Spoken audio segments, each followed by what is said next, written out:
favor of the Guru Prasada, the ultimate goal and space, Paramashivam, is attained. In this program, we're going to be learning about how we can manifest the powerful cognitions about wealth and abundance by experiencing the Bhava Samadhi Darshan of Bhagavan Venkateshwara. The Bhava Samadhi Darshan is one of the most powerful ancient processes from Hinduism, where our brain neurons mirror and process that of the avatar, who is a living representation of the universal consciousness. Here are some of the powerful cognitions which we are going to be learning today in today's segment. We're first going to be learning about the sacred science of Bhava Samadhi Darshan. Then we are going to be learning about who's Bhagavan Venkateshwara and some powerful cognitions about wealth and abundance. What is blocking your wealth and how to manifest wealth and abundance. We're going to be achieving this by listening, internalizing, manifesting powerful cognitions, and finally with the darshan and initiation from the Supreme Pontiff of Hinduism.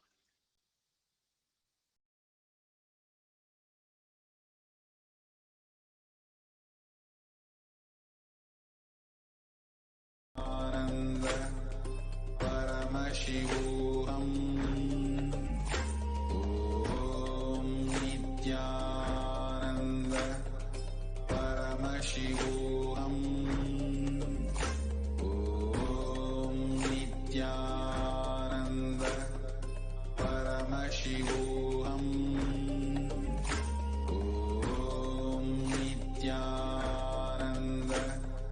Paramashivam.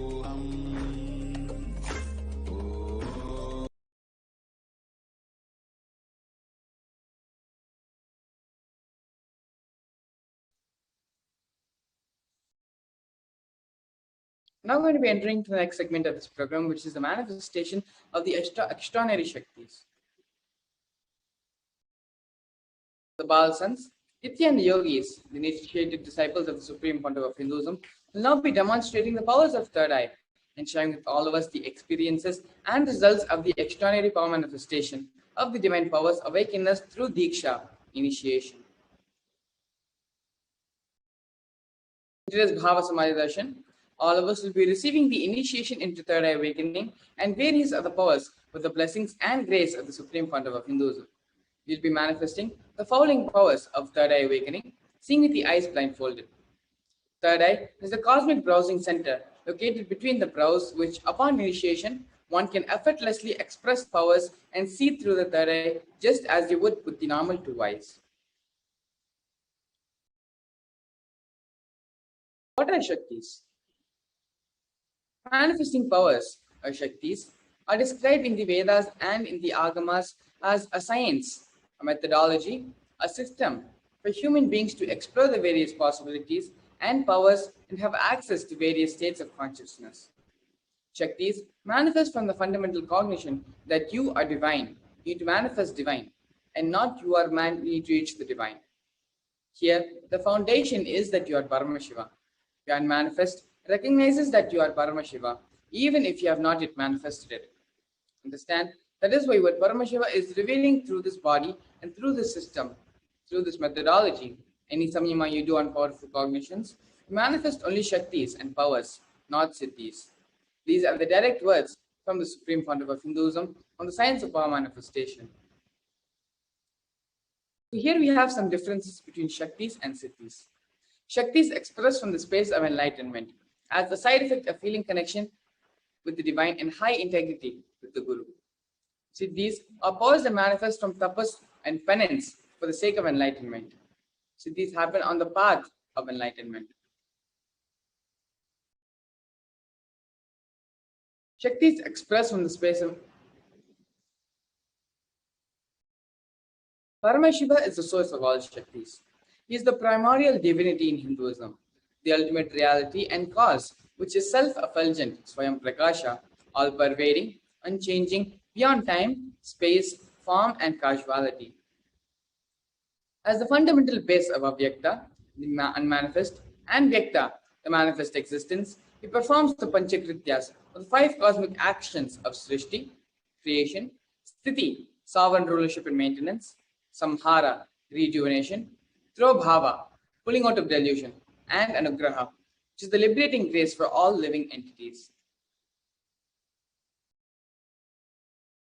The avatar of Paramashiva, the supreme pontiff of Hinduism, Jagat Guru Mahasannidhanam, His Divine Holiness, Bhagavan Sri Nithyananda Paramashivam, is the 1008th living incarnation and representative of Paramashiva and the reviver of Kailasa, the ancient enlightened Hindu civilizational nation, the great cosmic borderless Hindu nation. Ever since the beginning of civilization, the Sanatana Hindu Dharma has been the cradle of enlightened beings in highly advanced sciences. It was where the science of enlightenment and powers, Shaktis, was lived and taught as a lifestyle. For the first time in modern day, Supreme Pontiff of Hinduism is reviving these yogic sciences and transmitting it to the world at record-breaking pace which has never been accomplished before. Knowledge and science of manifesting these Shaktis are passed down from one generation to the next through Diksha, which is the initiation by the enlightened Gurus. The Supreme Pontiff of Hinduism, being recognized as an incarnation at a very young age, was trained and taught these sciences to revive the initiations and knowledge repositories for billions to manifest the science of power manifestation from the various disciplines of Vedanta, Tantra and Shri Vidya, Yoga and Yogic powers, Mantra Shastra, Vidya, the science of Aushadha, Advaita and Bhakti Yoga, Paramashiva Jnana and Paramashiva Vijnana. So, how do we awaken the divine Shakti in us? Every ultimate truth, jnana, mapped into your consciousness, prajna, manifests as the possibility and power of every being, prajnana. The knowledge and science of manifesting the Vedagama truths are transmitted through Diksha or initiation. Diksha is the direct transfer of spiritual energy by an avatar. Diksha is transmitted by Naina or a look, or through words, mantras, or through the touch, sparsha. One moment of Diksha received with oneness can bring about more irreversible transformation in one's life than years and years of meditation and spiritual practices.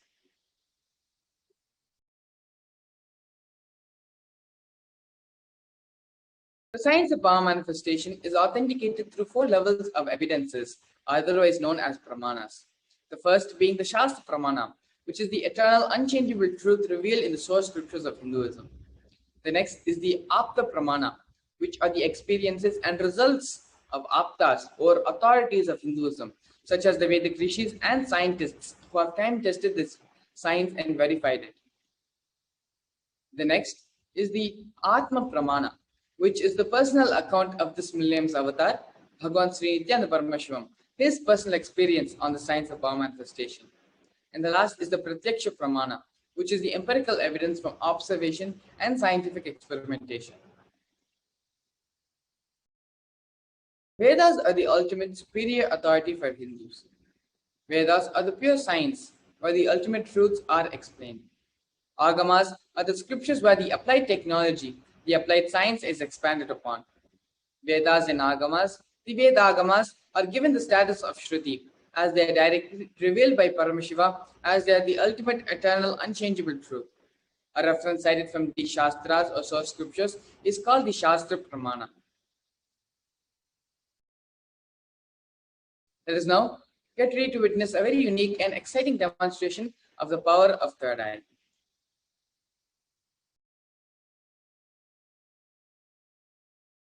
Here we have the Shastra Pramana, which is a scriptural reference to manifest the power of third eye. Kapalantarmanonyasya tishthanmilitalochanaha kramena manaso dadyat lakshayet lakshamuttamam. By fixing the mind on the inner space within the crown center and sitting stably without any movement, having the eyes closed in succession, by that stability of the mind and inner space, through the power of third eye, one directly sees the ultimate goal, Lakshyam, by having the vision beyond the sight, and that reveals any object or place, attaining the space of oneness with the source, Paramashiva. Here we have the Apta Pramana, where Bhagavan Sri Krishna initiates Arjuna into the power of third eye. Bhagavan Krishna says to Arjuna, "But you cannot see my cosmic form with these physical eyes of yours. Therefore, I grant you the divine third eye vision. Behold my cosmic opulence." In the Hindu Purana of Bhagavad Gita, Bhagavan Sri Krishna initiates Arjuna into the power of third eye to behold Krishna's Vishnurupa Darshan, the vision of his cosmic form. The 11th chapter of Bhagavad Gita contains the description of Bhagavan Krishna's cosmic form. It's completely narrated by Arjuna as he sees Bhagavan Krishna through his third eye. Here we have the Atma Pramana, where Swamiji describes his experience of the third eye awakening in his own words. The first experience that I was able to see everything around me, above me, the whole 360 degree, 10 directions, below me, everything. I realized not only I was able to see, I was able to feel, experience all of that as me. Here we have the Pratyaksha Pramana, which is the empirical evidence from observation and scientific experimentation. Study measures and compares the metabolic cell activity of the brain in conscious and meditative open of third eye states using positron emission tomography, otherwise known as PET. During the study, when doing daily activities, high activity was measured in the brain where the third eye was located. And when in deep Samadhi states, only the third eye region is active, and almost 90% of the rest of the brain was at peace. Sakshi Pramanas, which are the experiences and results of the extraordinary manifestation happening through the initiated disciples of the Supreme Pontiff of Hinduism. This rare, sacred science of third eye awakening is being made available to humanity for the ultimate enrichment and conscious evolution by the Supreme Pontiff of Hinduism, Jagat Guru Mahasinidanam, His Divine Holiness Bhagavan Sri Nithyananda Paramashivam, who is the living incarnation of Paramashiva. The Supreme Pontiff of Hinduism embodies the most profound yogic states that surpass all bounds of time, space, and matter. The Supreme Pontiff of Hinduism is gifting this pure and great science of third eye awakening, along with many other spiritual sciences, through initiation, Diksha, where billions of people have been initiated by the Supreme Pontiff of Hinduism already and are experiencing the profound results as extraordinary powers in their everyday life. Let us now get ready to witness the live Sakshi Pramana demonstration of this power of third eye with the Bhava sense and the Nithyananda yogis.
Nithyananda, everybody. I welcome every one of you for this wonderful Bhava Samadhi Darshan of Bhagwan Venkateshwara. And as we prepare ourselves to enter into the Bhava Samadhi Darshan of Bhagwan Venkateshwara, today, as Mangala Maharaj explained to every one of us, we are now in this segment going to be looking at manifesting the powers of Paramashiva. Joining us today for this very power manifestation, we have Sri Nithyananda Shankarananda Maharaj and Satyananda Maharaj, and both of them are Balasans from the Nithyananda Gurukul. And Shiv Shankara Maharaj will be manifesting this very power of seeing with the eyes closed. And what we'll be doing today is going to be a little different demonstration of using the third eye. So what Shiv Shankara Maharaj will be doing today is he'll be playing the snake and ladder, which is there. And this was a game right from the Vedagamic tradition that was played in our Hinduism across various different times, mentioned in the Puranas, right from Bhagavad Gita to various other things. And so we'll be playing the snake and ladder where Shiv Shankara Maharaj will be playing it with his eyes closed, and Satyananda Maharaj will be countering it back with his eyes open. So we're going to be witnessing this beautiful game of seeing through the third eye and playing this game of snake and ladder. So before we begin with, I would like Shiva Shankara Maharaj to explain to every one of us about the eye band that he'd be using and also introducing himself and Satyananda Maharaj. Please go ahead. Thank you, Maharaj. Nithyananda. My name is Shri Shiva Shankarananda. I am a Balasant of Nithyananda Gurukul, and I've been in the Gurukul for the past 8 years. Thank you, Maharaj, for today having me in today's segment of this manifesting Shaktis of Paramashiva as the preparation of today's Venkateshwara Bhava Samadhi Darshan. So before entering into today's manifestation, I just want to introduce what we are going to do, roughly how Sundareshwar Maharaj is introduced, and what we're going to do and how we're going to take this power forward. As you can see in my hand, this is the mindfold which is there, the blindfold which I'm going to wear. So this blindfold is tested up by the ophthalmologist, where there'll be nothing which is going to be seen from this blindfold. And in the front is the sheet, where the thick sheet, where there'll be no visibility of light. And towards the back, as you can see, is the foam. The sponge, where the comfortability of my eyes will be fitting into this, and other adjustable strap which is there the side in the to adjust it accordingly. So this is the mindfold which I'm going to be blindfolding myself.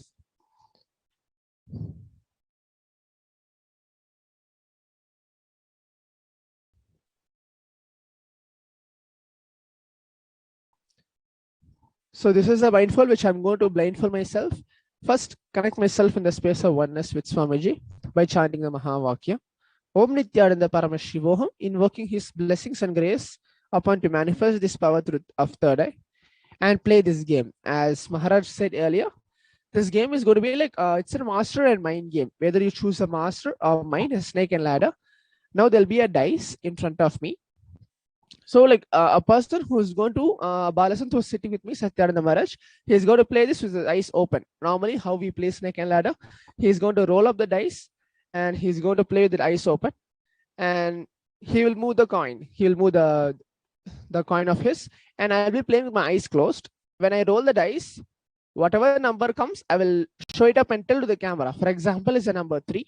I'll be telling it's a number 3 and moving accordingly to the number 3, and I move to 3 steps from the starting point of the time. So how it is basically a fun how we can do with our eyes closed. Whatever activity we can do our eyes closed, we can do it accordingly to our third eye also. So through our third eye, when we are blindfolded, through connecting ourselves in the space of oneness with Swamiji also, we'll be able to play anything as we can do with our eyes closed, we can do with our third eye. So thank you, Maharaj. Yes, thank you very much, Maharaj. So now we're all going to be witnessing Shiva Shankara Maharaj being blindfolded, as we all can see. Satyananda Maharaj is actually putting on the blindfolds for Shiva Shankara Maharaj.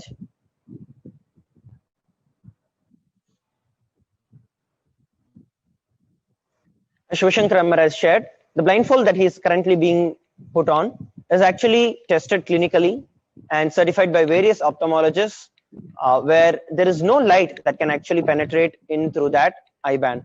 So which ensures that there is complete ceiling, and there is no way that any vision, the normal vision, is possible with your two eyes. And it also has got this comfortable, of course, it's layered by a thick opaque plastic, which is black in color. And at the same time, it is also, as you can see, inside it is padded with foam. And of course, the adjustable straps that ensure that it is tight fit on the eyes. So now we are witnessing Shivashankara Maharaj with the blindfold. And now he's going to be starting by chanting the Mahavakya, Om Nithyananda Paramashivam. And by chanting the Mahavakya, he'll be establishing himself in the space of oneness with Swamiji. And then we'll be witnessing a beautiful play of this mastermind, Snake and Ladder, by Shivashankara Maharaj and Satyananda Maharaj. I request every one of you to please sit straight with your head, neck and spine in a straight line while the Mahavakya is being played. Om Nithyananda Paramashivam. Yes. Can I go ahead, Maharaj? Yes, please go ahead, Maharaj. You can start. So, as you can see in the other camera, which is there are 5 coins, which is yellow, orange, pink, green, orange, and black.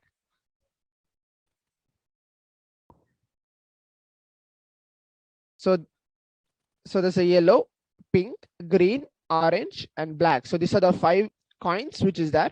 So in this, I'm going to be choosing any one coin. Now I'm choosing one, which is the green color.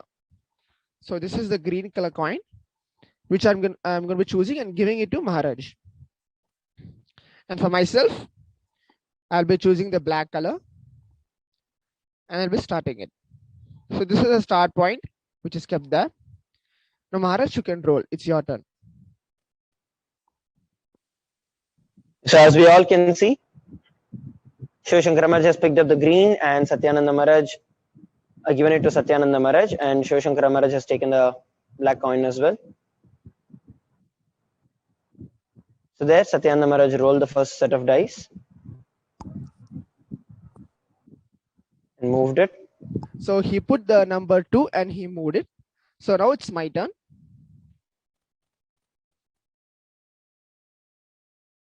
Yes. So I put the number 5.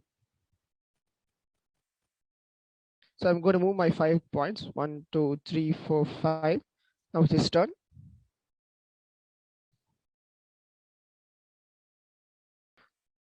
So he has put the number 6.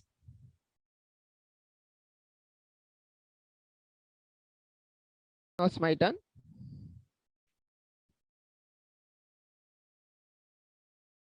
I have put the number 4.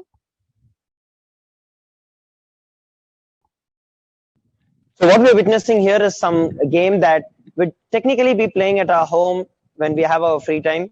But here is a variated version, but that we're playing with the third eye, which makes every activity fun. So he has put the number 5. It's my turn.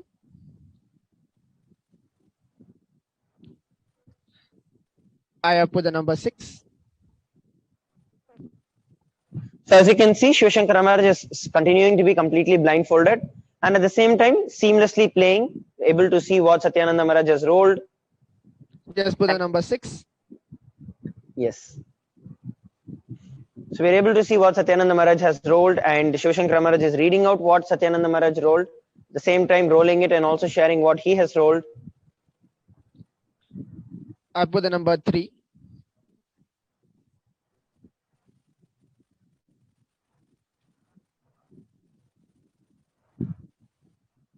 So in this, now I reach when I get 3, I'm moving it forward. So there we just witnessed both Satyananda Maharaj and Shivashankara Maharaj climbing up the ladder. He has put the number 5.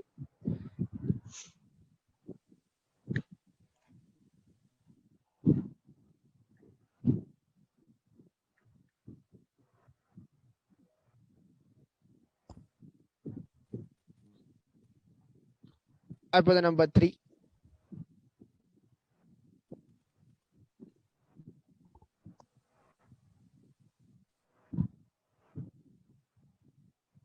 He also put in the same number, which is 3.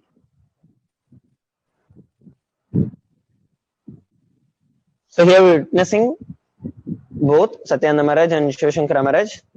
Just like how we'll be playing, we're able to play the same. Again, number 3.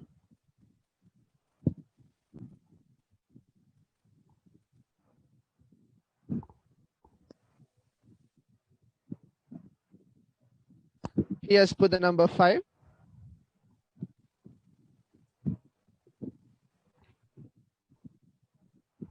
It's my turn. It's number 3. And in each of the boxes, let me tell more clearly, in each of the boxes, there are certain numbers which are kept, maybe from 1 to 100. So in this box, which I am, the black color coin, as you can see in the camera, is the number 67. And the box which is there in the green color coin, which is Satyananda Maharaj's, is the number 70. You can go ahead.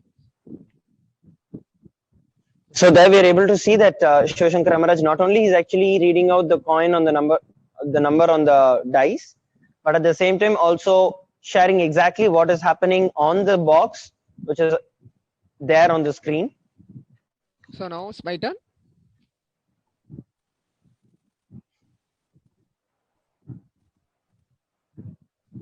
So it's number 5.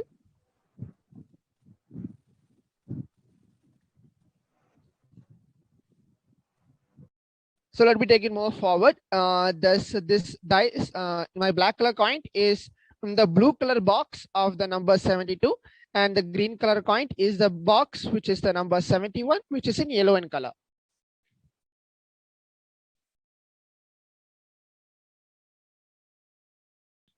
So he has put the number 6.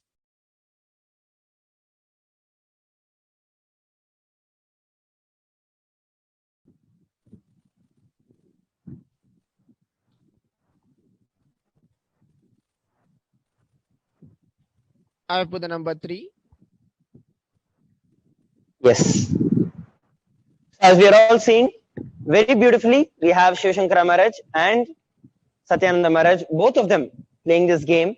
And I'm sure that they just continue playing the entire game as long as they want, because just like how you can see seamlessly without any effort, just like that, they are also being able to add on and actually play this power. So I thank Satyananda Maharaj and Shivashankara Maharaj for joining us during this power manifestation and showing us all beautifully that the power that exists through the third eye that we receive from the initiation by the Diksha of our beloved Swamiji. So what we witnessed today is an example, is a testimony of what is possible for every one of us after we receive the initiation from Swamiji. And all of us also will be manifesting these powers of third eye after the Bhava Samadhi Darshan of Bhagwan Venkateshwara. So once again, I thank Shivashankara Maharaj and Satyananda Maharaj for joining us today. And to all our participants and viewers who are there, I request every one of you to please stay tuned. And now we'll be entering into the next segment of the Bhava Samadhi Darshan, where we'll be learning deeper understandings about who Venkateshwara is, the world today, and how we can actually experience Bhagwan Venkateshwara in each and every one of our life. Please stay tuned.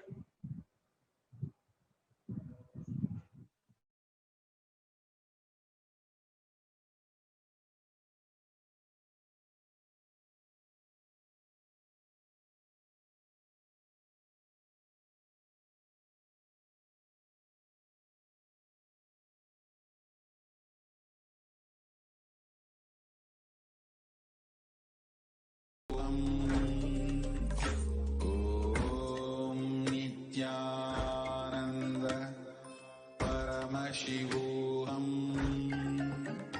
Om Nithyananda Paramashivam. Om Nithyananda Paramashivam. Om Nithyananda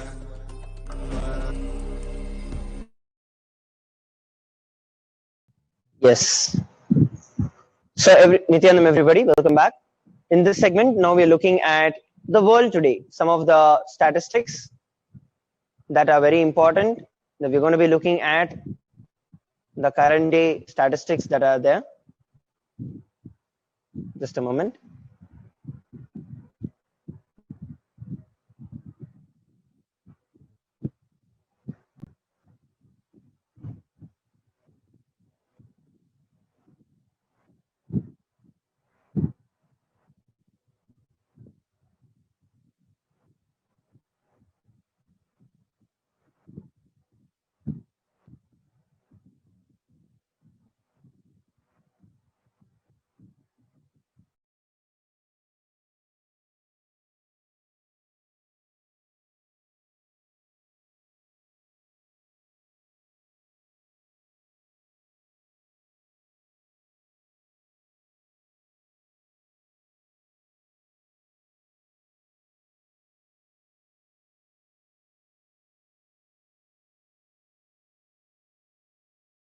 Yes, sorry for the technical glitch.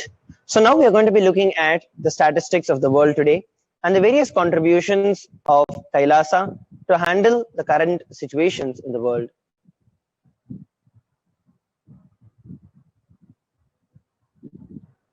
So the world today, as we all know, the entire world is going through this global pandemic where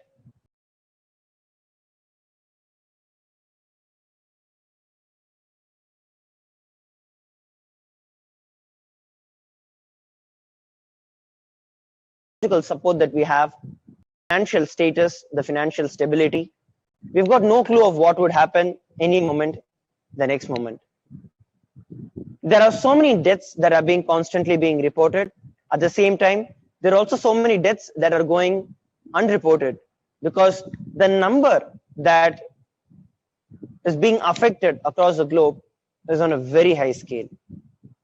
Whereas on the other side, Kailasa is a revival of the non-violent and ahimsa based money, where the value is created purely based on business that enrich people, that contribute to people more and more. So that eliminates any kind of business or economic practice that thrives on exploiting the other person, such as insurance. Please understand, as described by Paramashivam in the Vedagamas, anything that increases in value by being shared should always be offered freely. For example, education. When you offer it to people, the growth of the individual, the growth of the society is grown and is aligned. So whatever is contributing, whatever is actually increases the value of the entire society should always be offered for free of cost. And by this, we are curbing down the various different violence that actually takes place and exploitation that takes place in the business. And I'm also sure that we also listen to so many news that is constantly coming up with respect to how people are killed and how people are exploited, how people commit suicide because of the financial exploitation. What are the free services that are offered by Kailasa? Here we're looking at some of the things in the list. The quantum memory program in Kailasa is offered free of cost. Kailasa's Reserve Bank, Kailasa's Healing Service, the Nithyananda Sacred Arts University, Hindu Imports and Exports and International Trade, Kailasa's e-passport service, Kailasa's Science of Completion, Kailasa's Flood Relief Initiatives, Paramashivam program in Kailasa, the Pachepatni Vradam in Kailasa, and 71 more services are offered completely free of cost by Kailasa just for the enrichment of the entire society and the entire humanity.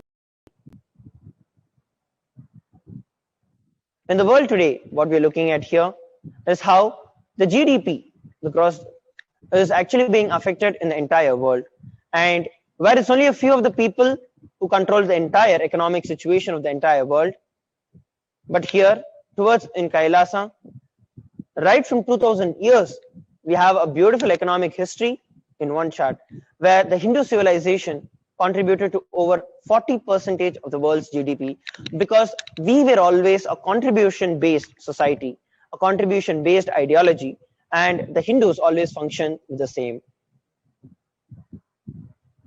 Another thing that we're looking at is the rising inflation, the fiat currency. And I'm sure that looking at the various statistics once again, especially the growth in the cryptocurrency, especially the Bitcoin and the Ethereum, how there is so much of hype that is going on at this point in time. And we never know what is actually going to happen at this point in time. And we are investing in something that really does not exist. But whereas in Kailasa aims to create a Hindu reserve bank, which creates its own supply of money, which is not contaminated by any fiat currency. The function includes an investment vehicle to centralize the Hindu devotees' cash flow, and this fund will attract the investment from the entire Hindu community. And we also need to know that the Hindu community is one of the most wealthiest community in the entire world. And this fund that is being donated, that is being invested by various different Hindus, will strengthen the community by investing in things that matter to the community, in completely non-violent and a completely enriching business that follow the principles as mandated and directed by Paramashivam in the Vedas and Agamas. And it will also lend the money to the members of the community for them to invest in this non-violent business. So we are constantly working towards expressing and fulfilling the Vedagamic truths that are described and mandated by Paramashivam. Another thing that we're looking here is that the coronavirus that may be damaging to the global economy as a 2008 crisis. And I'm sure that multiple of us in our own very own lives, we have seen, and of course, with the blessings of the Supreme Pontiff of Hinduism, all the devotees and the disciples of the Supreme Pontiff of Hinduism, our beloved Swamiji, have been completely protected. And I can say literally we are there in the cozy space of Swamiji, where Swamiji is constantly making himself available, reaching out to each and every one of us all across the globe, sharing these great sciences, not just the science, but bringing down the various gods and goddesses of Sri Kailasa and giving us all as an experience during the Bhava Samadhi Darshan.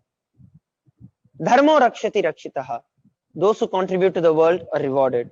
In Kailasa, Paramashiva's economy, the people and Paramashiva are the co-creators of any reality, are co-creators of money that translate into value, where our ability to intelligently, at the same time actively and constantly contributing is wealth. Paramashiva describes this in the Agamas, where we're able to intelligently, actively and constantly able to enrich the society. And the ability to keep the currency current and moving gives the value to the currency. Anything that is held back, anything that is stacked, anything that is possessed will never be able to have the economy running. Whereas in the Hindu economy, the whole principle is to constantly contribute and contribute. We're going to be looking at who is Bhagavan Venkateshwara. So I request every one of you to please come to the space of listening as we listen to this beautiful segment of who is Bhagavan Venkateshwara.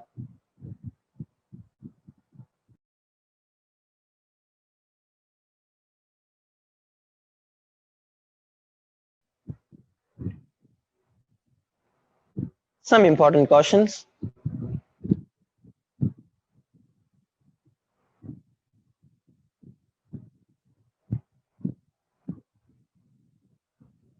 There's a beautiful verse on Bhagavan Sri Krishna from the Narayana Suktam. This is the first verse. Sahasra Shirasham Devam Vishwaksham Vishwashambhuvam Vishwam Narayanam Devam Aksharam Paramam Padam. This universe is eternal being, Narayana, the imperishable, the supreme, the goal, multi-headed and the multi-eyed, that is omnipresent and omniscient, the resplendent, the source of delight for the whole universe. So this verse beautifully describes about Bhagavan Venkateshwara. This is a beautiful Apta Pramana where the Brahmanda Purana contains the Sri Venkatesha Sahasranamam, which is 1008 names of Lord Venkateshwara. And it occurs as a conversation between sage Vashishta and Narada. And also the Venkateshwara Stotram, which is the 108 names of Bhagavan Venkateshwara. There's a beautiful verse in it. Krutettu Narasimho Bhutretayam Raghunandana Dwapare Vasudevascha Kalo Venkatanayaka. In the Krita Yuga, Lord Narasimha; in the Treta Yuga, Lord Sri Rama; in the Dwapara Yuga, Lord Sri Krishna; and in the Kali Yuga, Lord Sri Venkateshwara are called the Pratyaksha Devams. So it is Lord Venkateshwara who is the presiding deity of the Yuga that we are all currently in, and it is he who bestows wealth and auspiciousness in our life. From the personal life of the Supreme Pontiff of Hinduism, Swamiji shares Venkateshwara is the very bio memory, is the very muscle memory of him. Swamiji shares, I have a very strong connection with Venkateshwara. My mother came to know that she was carrying me when I was in her womb. And when she was carrying Swamiji, she was on a pilgrimage to Venkateshwara temple in Tirupati. She did the Anga Pradakshina, the circumambulation of the temple, by rolling on the floor around it. And after that, she had vomited. Usually people vomit after the Anga Pradakshina. The elders gave her the prasada, consecrated food of the laddu. As we all know, the Tirumala Tirupati temple is very, very famous for the Tirumala laddu, the Tirupati laddu. And after that also, again she vomited. Then the elders saw the pulse and confirmed that she was carrying. That is the first sweet I got from Venkateshwara, right from when I was in the womb. I have a strong feeling connection with Venkateshwara. So this is a personal experience of our beloved Swamiji with respect to Bhagavan Venkateshwara. So we're going to be looking at a beautiful video that shows about, that introduces who Bhagavan Venkateshwara is. Before that, let us understand the Vishnu Sahasranama, which describes one of the beautiful benefits of Bhagavan Venkateshwara. The Vishnu Sahasranama, the Falashruti verse 6 goes as Yashas prapnoti vipulam yati pradanyam yevacha achalam shriyam apnoti shreya prapyate anuttamam. He becomes endowed with great reputation and becomes the foremost among his kith and kin, acquires undiminished wealth in this world and unexpelled prosperity in the other world liberation.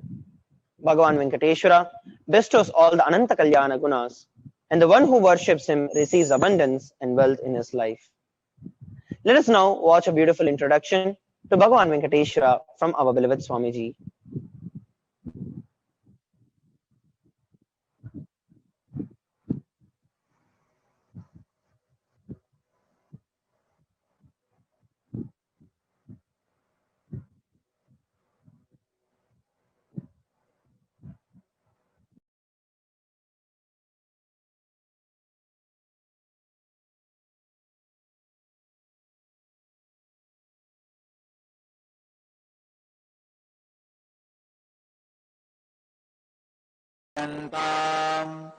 Vande Guru Paramparam.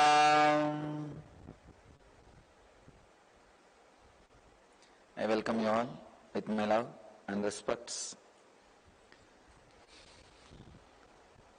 Today, we inaugurate Venkateshwara's Brahmotsavam.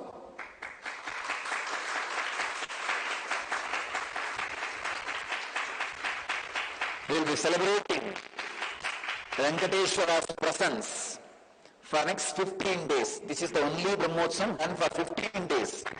Usually all Brahmotsavams are 10 days. This is done for 15 days. We will be celebrating next 15 days Venkateshwara's Brahmotsavam. So, all of us will experience the powerful presence, intense presence of Venkateshwara.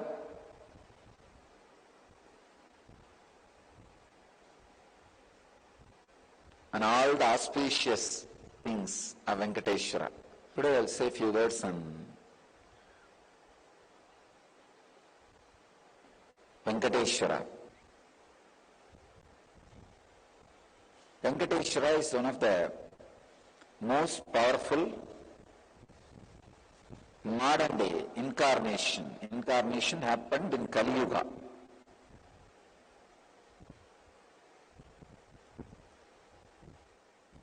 Vishnu came down to Seshadri And Bhudevi took birth as Padmavati, and they got married and stayed in the planet Earth with the body at least for 200 years and created a beautiful kingdom, blessing the devotees with wealth, health, all the auspicious things. Finally, decided to stand in Tirumala, making himself available to all the devotees still. Please understand the Tirumala Murti, Venkateshwara's Murti is his very body. It just became stone, that's all.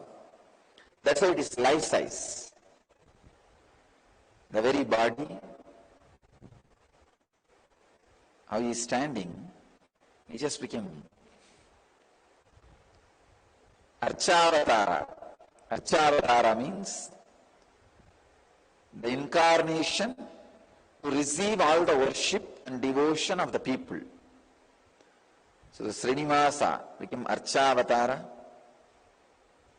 standing in Tirumala and gracing the whole world, whole universe, showering wealth, health, and all the spiritual benefits.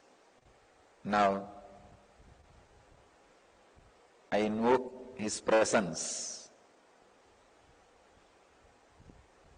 here and on all our satsang centers. I bless you all. Let you all achieve, experience, live, express, radiate, and share the eternal bliss. Nithyananda. Thank you.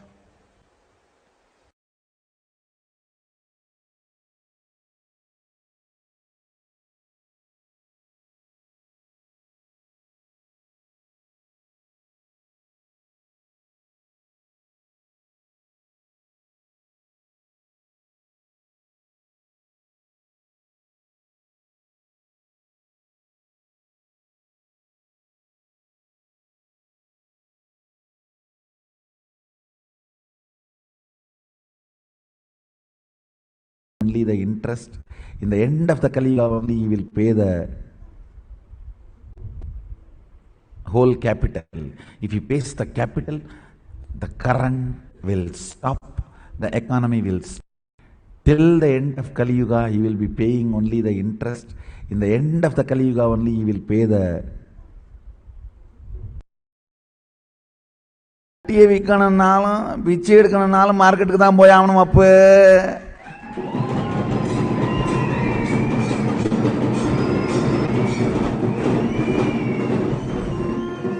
whether you want to realize the value of the diamond or you want to beg, both have to reach the world. Both need to take the responsibility. So even wealth is wealth only if you take responsibility to make it current.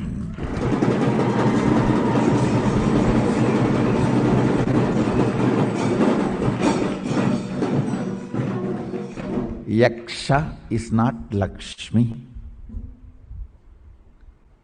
Gupera is not Lakshmi. This whole story, beautiful story of Venkateshwara borrowing from Gupera for his marriage is an amazing concept. He is making Yaksha into Lakshmi.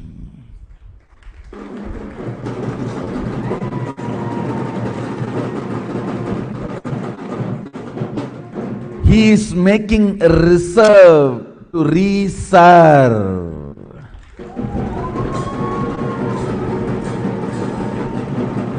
Understand? He is making the reserve to reserve. Dam has no use if you can't produce current out of it and reach it to people.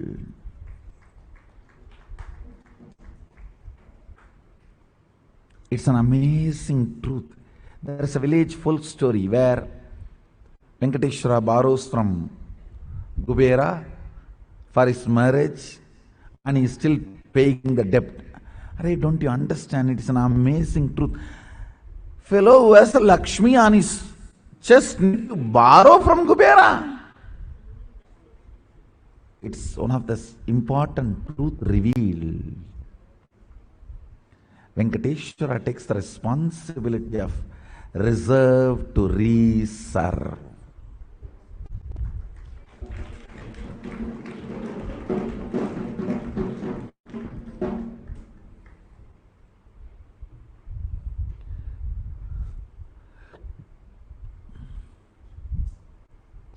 And the story ends with a beautiful line.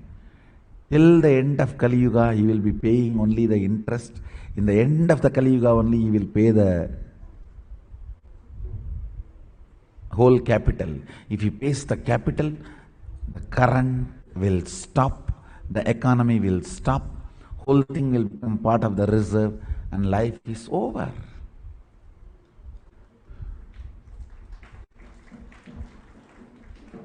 Understand?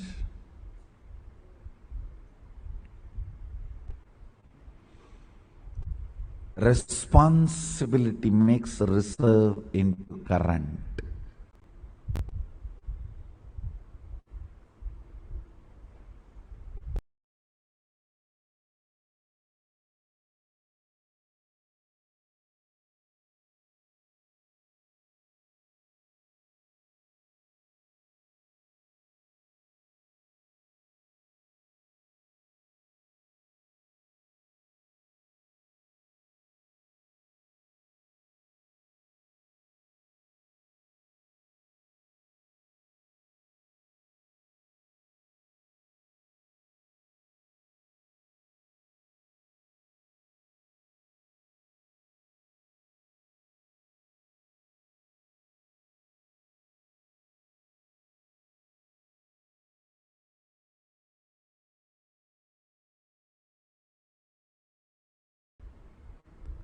But whatever is standing on the planet Earth now, declaring their name and glory, is not the reserve they had, but the responsibility they took.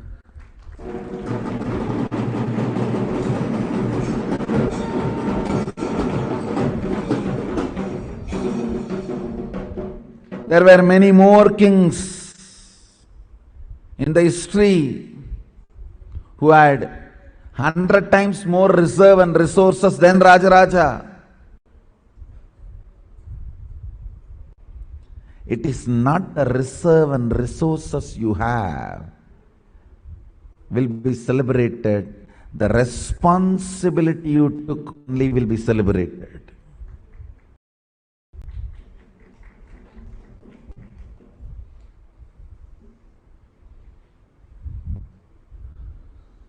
Stupid are those who work for extra dead economy. The danger of dead economy is always Ravana will capture it. Ravana captured the whole, just like that in one declaration, he captured the whole thing from Kubera and made Kubera pauper. Listen carefully.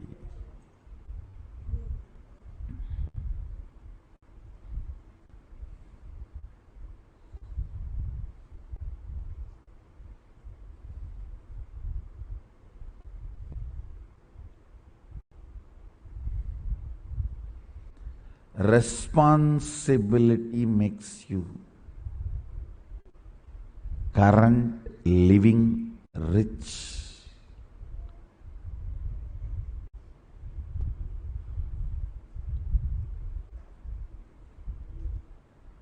Not the so-called resources.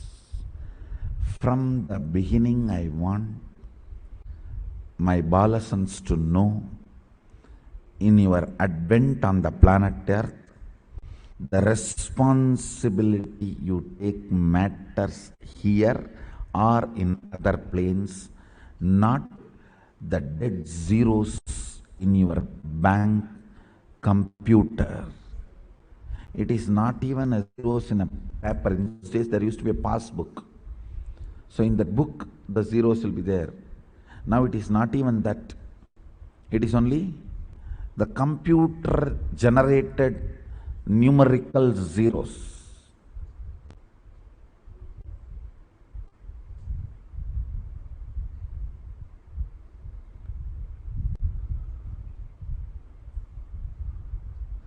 That is why in somebody's account, suddenly sometime few hundred crores appear and in somebody's account, everything disappears. Computerized numerical zeros swallowing your life, and that dictating what you should be doing, how you should be living, is being a slave of not even knowing to whom you are a slave. I tell you, even if you know that you are slave to somebody, it is Maya, and being a slave to something without even knowing to whom you are a slave is Maya matrix.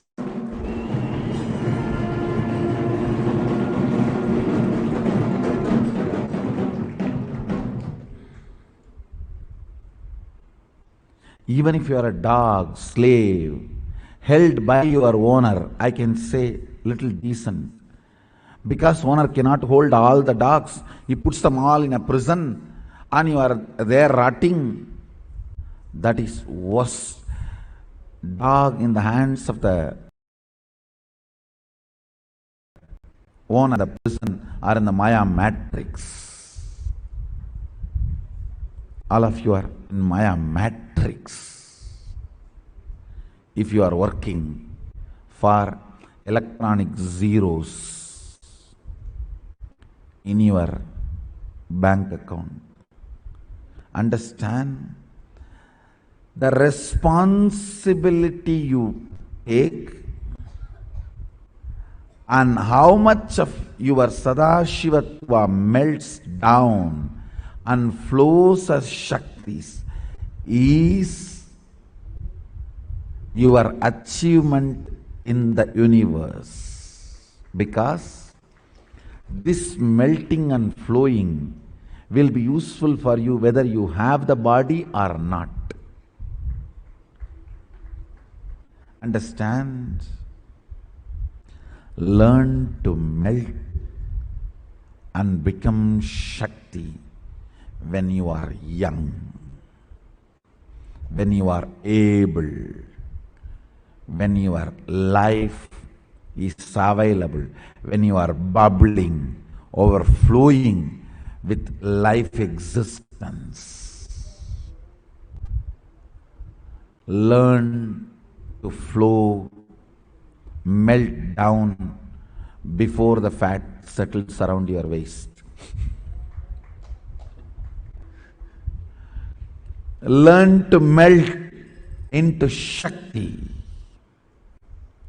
before the fat settles around your waist. Before your mind cognizes tiredness and boredom by common collective misunderstandings. Understand? A great recipe for depression. No, the more and more of common collective life negative cognitions are eaten by you. Common collective negative,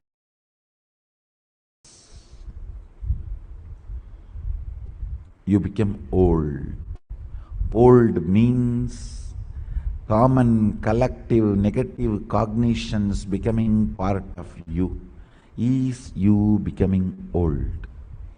There is always a big riot goes on in our Sangha, who is old and who is young. Somebody claiming, I am your younger sister, and somebody claiming, I am your younger brother. 45 claims, I am your younger sister, and 95 claims, I am your younger brother. And 85 claims, no, still I am not born. நான் இன்னும் பிறக்கவே இல்லடா. Oh, there is a big riot going on. I wanted to finish this problem once for all. An answer. The depth of common collective life negative cognitions in you decides your age.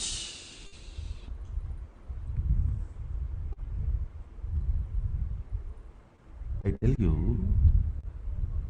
many common collective negative cognitions will be so freezing, you will not even feel like moving your hands and jumping. What is there to jump? What is there to celebrate? Fool, what is not there to celebrate?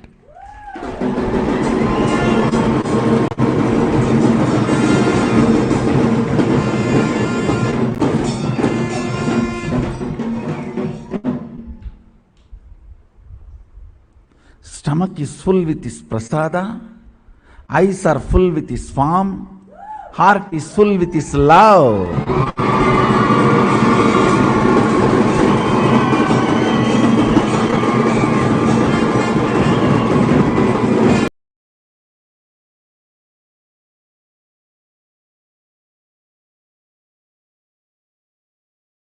Celebrate.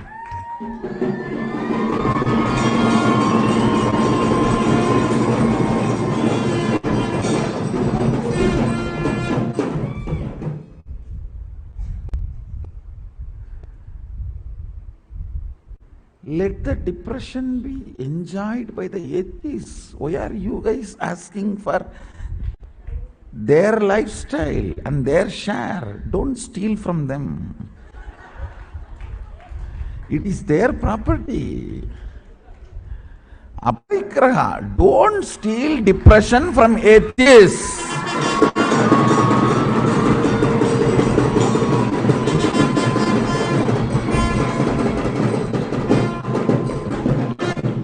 Atheists have not only first right, sole right over depression.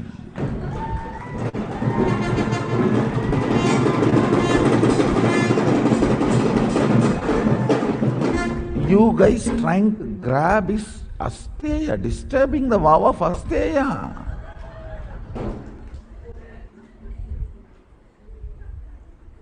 அப்படிலாம் திருடப்படாது.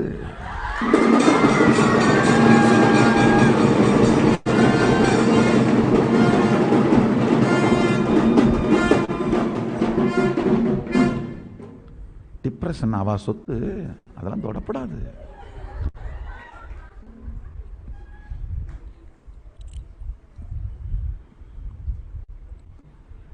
Don't try to steal depression from atheists.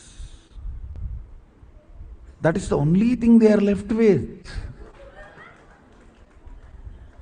They neither have Sadashiva, nor have incarnation of Sadashiva, or have a juicy incarnation of Sadashiva.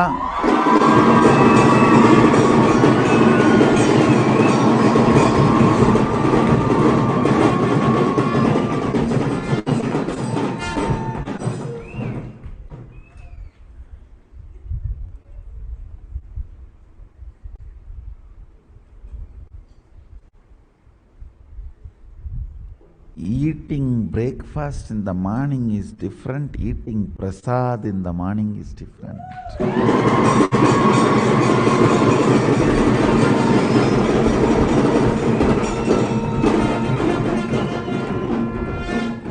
Prasada can be breakfast. Breakfast cannot become prasada.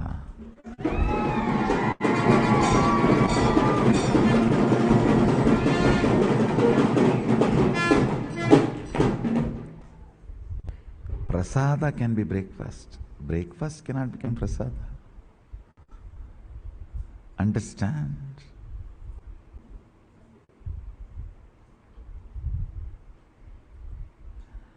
the depth of collective negative cognitions in you decides whether you are old or young,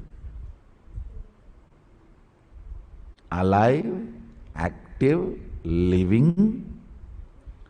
No complication, confusion, completion messages every day. I am completing with you, Swamiji. I am not doing this. I am not doing this. I am completing with you. Why don't you make it as a standard email and every night it automatically goes?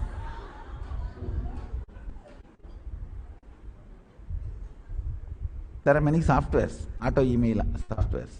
Why don't you do that? Just only change the problem you created that day.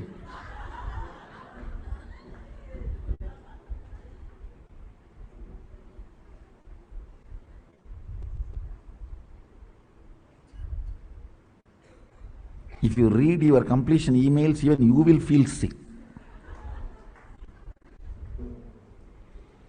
Reading everyone's completion emails and not feeling sick is the definition of incarnation.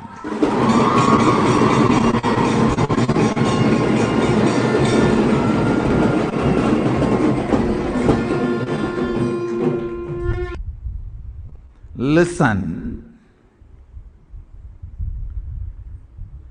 The complication, confusion, completion pattern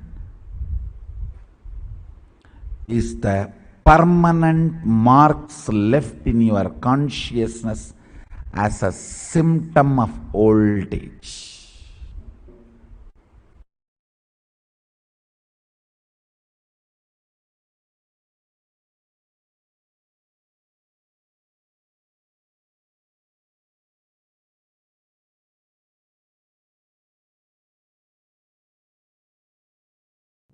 Yes, so we listened from Swamiji beautifully about the creation of wealth and how in every one of our life we can manifest the wealth. Now, we're going to be moving on to the next segment of today's Bhava Samadhi Darshan, where we'll be understanding how to manifest wealth. In today's Darshan, Bhagavan Venkateshwara will be manifesting through the Nija Avatara, the 1008th living incarnation of Paramashiva, the Supreme Pontiff of Hinduism, Bhagavan Sri Nithyananda Paramashivam, receiving the grace and blessings and initiation for you to awaken the wealth consciousness. The secrets of attracting wealth. Please listen carefully. What exactly is wealth? We always have some ideologies about wealth. We think that wealth is just about the amount of material luxury that you collect around you, the amount of property that you own, number of cars that we own, amount of bank balance that we have, the house that we have. We need to understand wealth is not just an object. It is not something to be achieved, but wealth is the very extension of you. Anything that adds to you is wealth. It can be in any field. The quality of health that you enjoy, the state of your relationships, the fulfillment that you experience in your career, the mental state, your sense of inner. All of these things are aspects of wealth. All of these are measures of success with which you've created wealth in your life. I've seen many people in my life where they spend their entire life, they spend so much of time working hard, earning money, but literally get no time to spend with their family. Because of which the entire family, the kids, the spouse, all of them get so frustrated, get so incomplete, and break the relationships, break the health, only for the reason of earning more and more, but at the cost of everything else.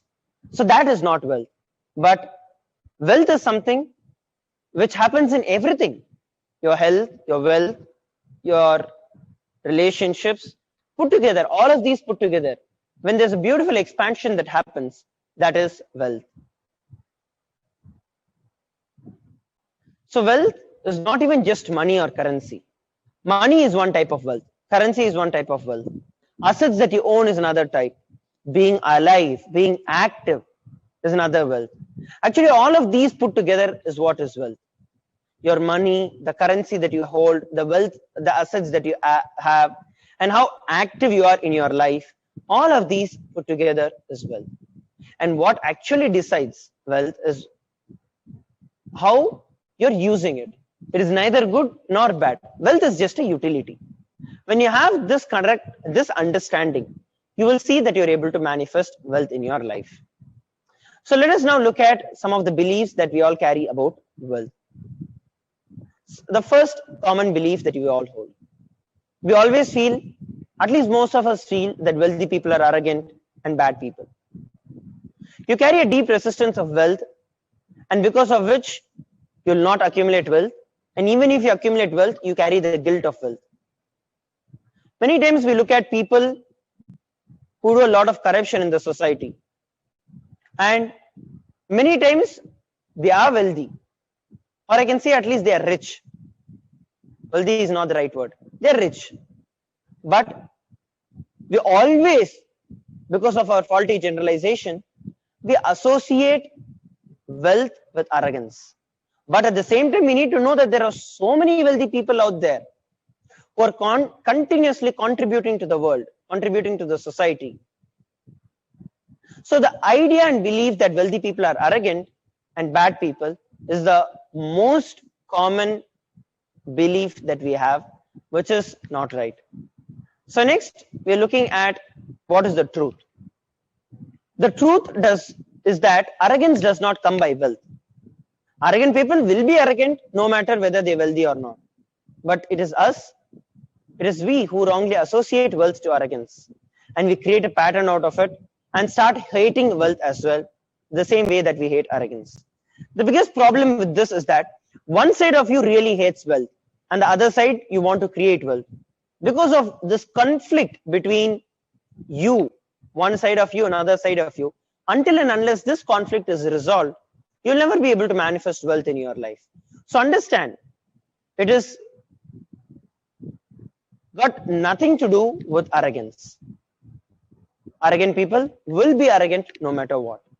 And even from my own life experience, I've seen rich people many times, most of the rich people I've seen, wealthy people, are all humble because they've gone through the hardships of life. So they know what earning wealth is.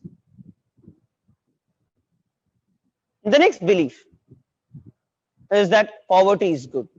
This is another very prominent belief that I've seen, especially with the people who express or enter into the field of spirituality or into the seeking.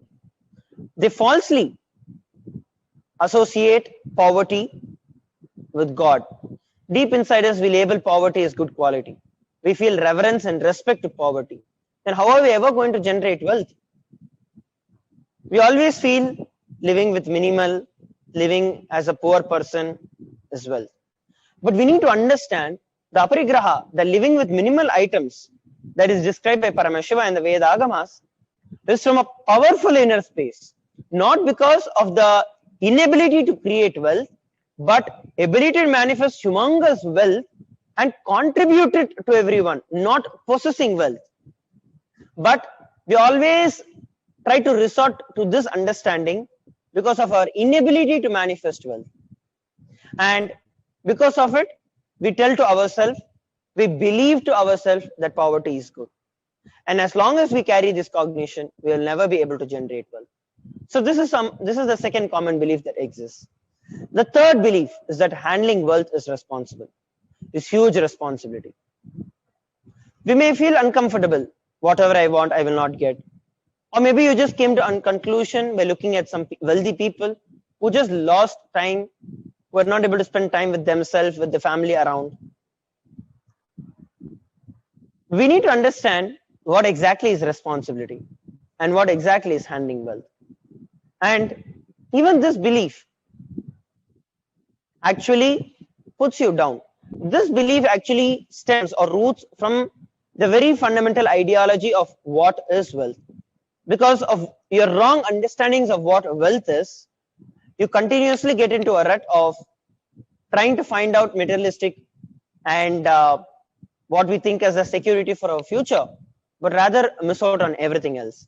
So as long as we think that wealth is a huge responsibility, and if I have to earn wealth, I'm going to lose the time for myself, I'm going to lose my health, I'm going to lose my family, my relationships, will not be able to manifest wealth.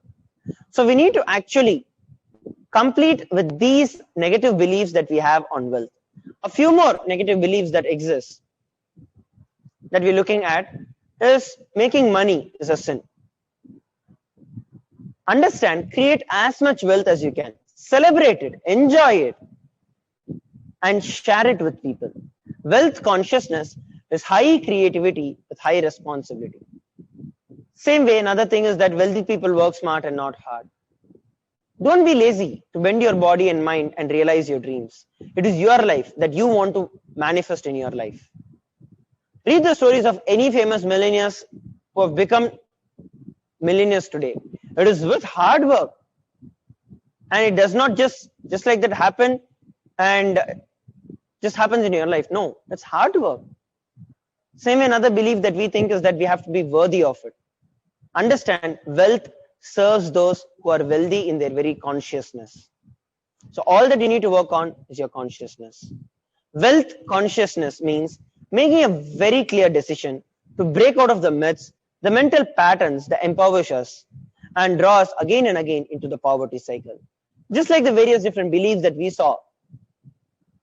Completing with these beliefs and making a clear decision that you're not going to be stuck, you're not going to be encouraging, you're not going to be engaging with those powerless cognitions, with those negative understandings, with those disbeliefs, with those wrong understandings, with those faulty generalizations, and deciding to break out of all of these myths and mental patterns that continuously constrict us, bind us, keep us low, not evolve us, and continuously pull us into the poverty cycle. Making a clear decision to break out of all of this is wealth consciousness. The secret behind manifesting wealth and your desire is that you manifest your desire. You don't manifest your desire, you manifest your cognition. What you believe in is what you manifest, not what you want. What you cognize and perceive as reality is what gets manifested. What you deeply in you believe as wealth is what will manifest, not what you desire as wealth. The gap between beliefs and desires. Say, I really desire wealth, but deep down in us, we feel wealthy people are arrogant, they're bad people, they do a lot of bad things. As long as you believe that wealthy people are arrogant and bad, you will not be able to manifest wealth because that is the belief that you have in you. Until and unless you complete these wrong understandings and beliefs that you have, you'll not be able to manifest wealth. The perception that you hold is the material out of which your reality is made. Please listen.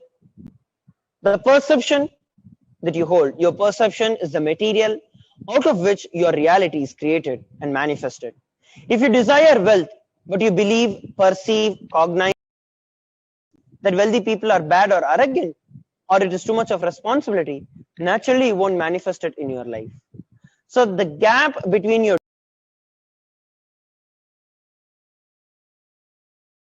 desire and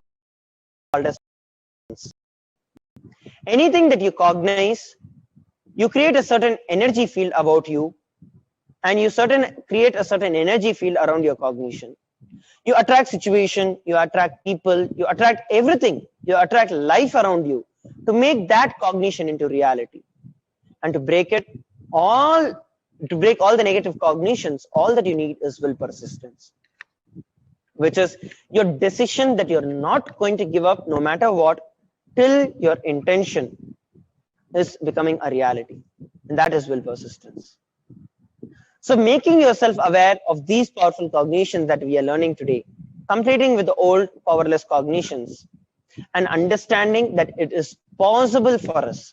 You may be desiring to have wealth, but you may not be believing it as your possibility. You may not be perceiving it as your possibility. You may not be cognizing it as your possibility. So the first and foremost important thing that we all need to do is to create an energy field, to create a magnetic field around us to attract wealth. And how do we do it? We're going to look at it in the further segment of the Bhava Samadhi Darshan today. Let us listen from the Supreme Pontiff of Hinduism, Jagat Guru Mahasannidhanam, His Divine Holiness Bhagavan Nithyananda Paramashivam himself, as to how we can manifest wealth in our life. What are some of the fundamental cognitions with which we are living, and what are the right cognitions we need to hold? Stay tuned and let us look at a beautiful video from our beloved Swamiji.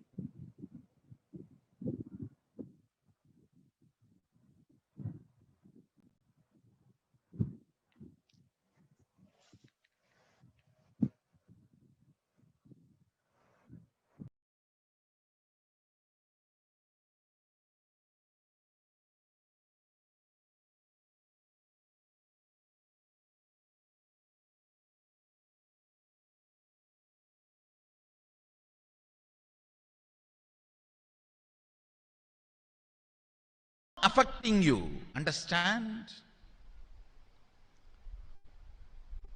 Your mental patterns goes on affecting you.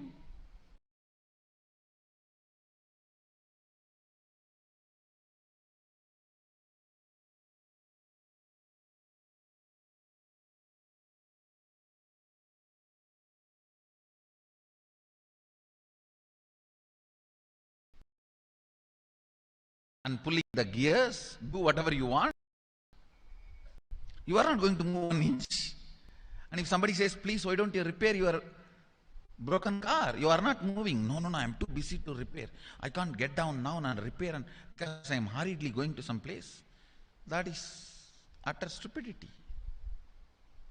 Let's get down and repair. Let's get down and repair. If we are not moving, if we are stuck somewhere, let us not give reasons. Let us be really ferocious and clean it up. Let us be really ferocious and clean it up. Listen intensely. You also start cherishing from young age. Stress-free, relaxed life means poverty. Please understand, if you look in and see your visualizations about stress-free, relaxed life, it is always indirectly associated with poverty. You strongly believe carefree life means irresponsible, means no responsibility. And deep inside, you do believe poverty is good. You do believe poverty is good. Deep inside, unfortunately, the life negative religions put certain reverence and respect for poverty. One good thing I found throughout the Upanishads, not even in one place poverty is respected. That's the only reason till British came, we were the largest economy.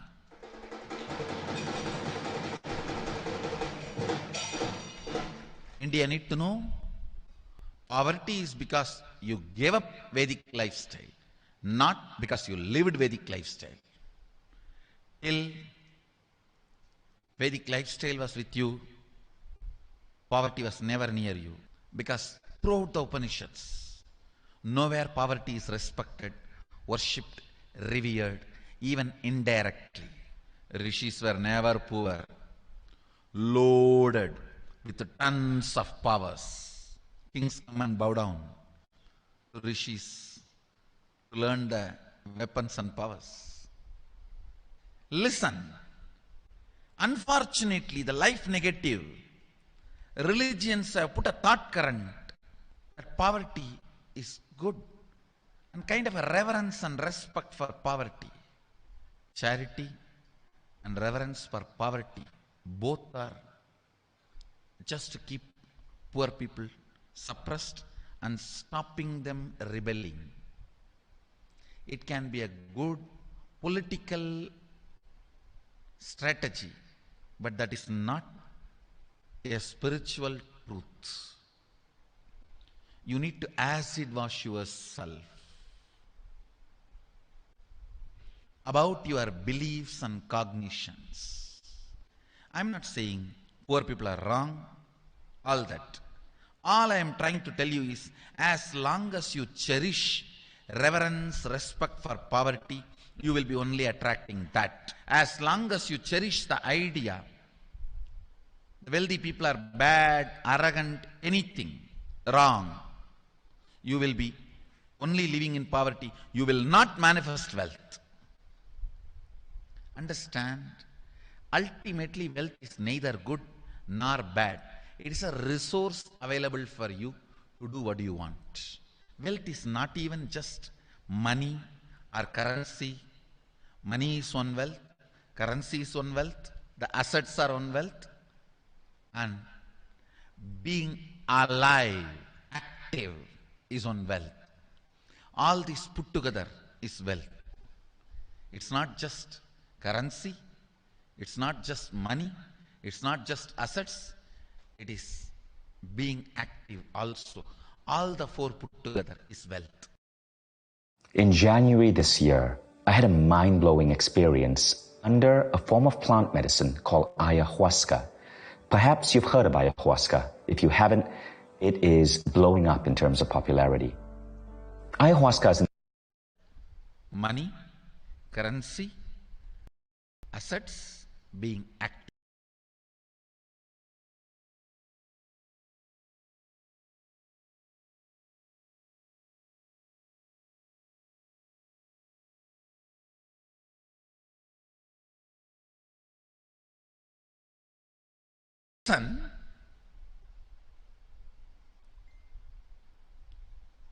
Wealth is neither bad nor good. It's an utility. It's an utility, that's all. If you want to have, manifest in your life. If you don't want to have, leave it. It is that simple.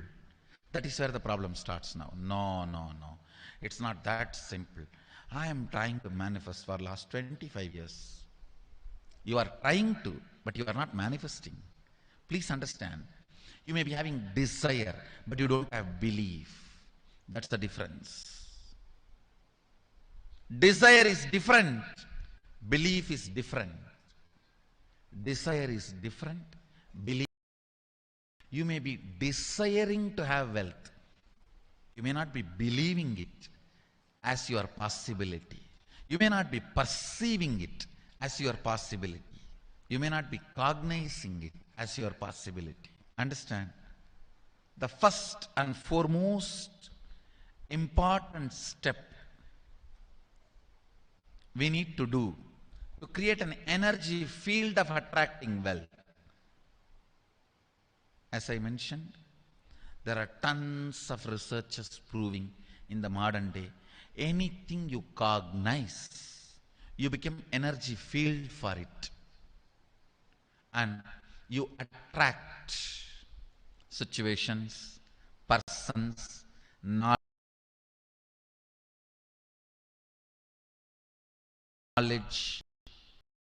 reality.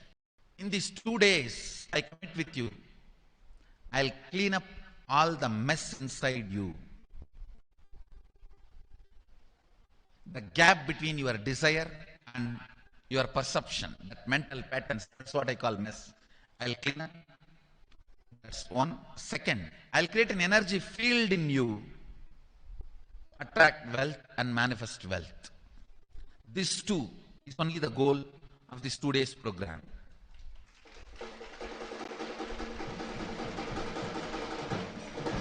And I commit with you, I'll do it. Whether you are in Bangalore Adinam, physically in front of me, or all over the world, I'll do it. The first step we need to do,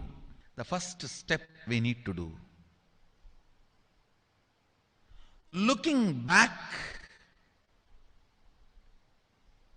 the gap between your desire and your cognitions. how you started perceiving wealth, money. How you started perceiving. I can tell you a small story. First time, how I was introduced to money and started interacting with money. I still remember my 3rd birthday. My father has given me a Ganesha who actually ate food. If you have read my biography, you would have read the incident. If you are interested, you can go to YouTube where I have narrated the whole story. I was given that Ganesha as a gift and I was so curious and busy with playing with the deity. And then in Indian village we have a habit, all the family elders will give coins on the birthday as a gift to the kids. So I was sitting and playing with my Ganesha and all the family elders came. I am supposed to bow down to them. It's a tradition. So I touch their feet and they give money. A lot of money got collected. Must be some 70, 80 rupees. In those days it's a big money. And for a kid it's a too big money. And it was too much of coins and notes, so my father helped me to pack the whole thing in a hand key. So I looked at him and asked, what should I do with this? He said, you can buy whatever you want. I said, I don't need anything. I only wanted this Ganesha. You already gave it to me. I don't need anything. He said, then you can give it to anybody you want.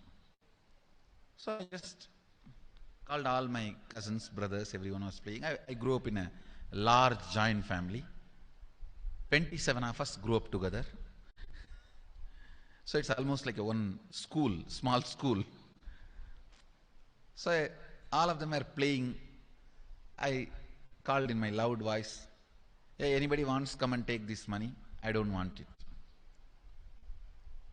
So 4 or 5 kids were running and my elder brother ran fast and took the whole thing, whole hand key. My father told me to tell my elder brother to share everyone, to share with all. I said, I have decided I don't want. And I said, whoever wants, take it. So he took it. How can I interfere in this after that? It's up to him. I will not even interfere, giving any further instruction to how they should share or who should share and all that. I said, I don't want. That's my first relationship with money. I still see very clearly that's the same relationship.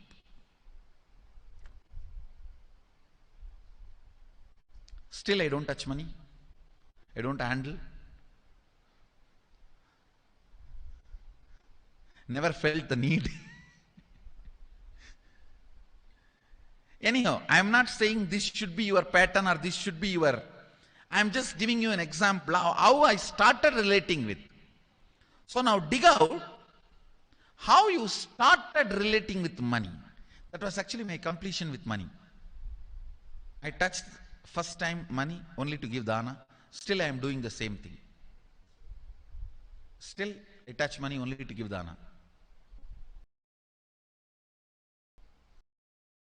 Oh,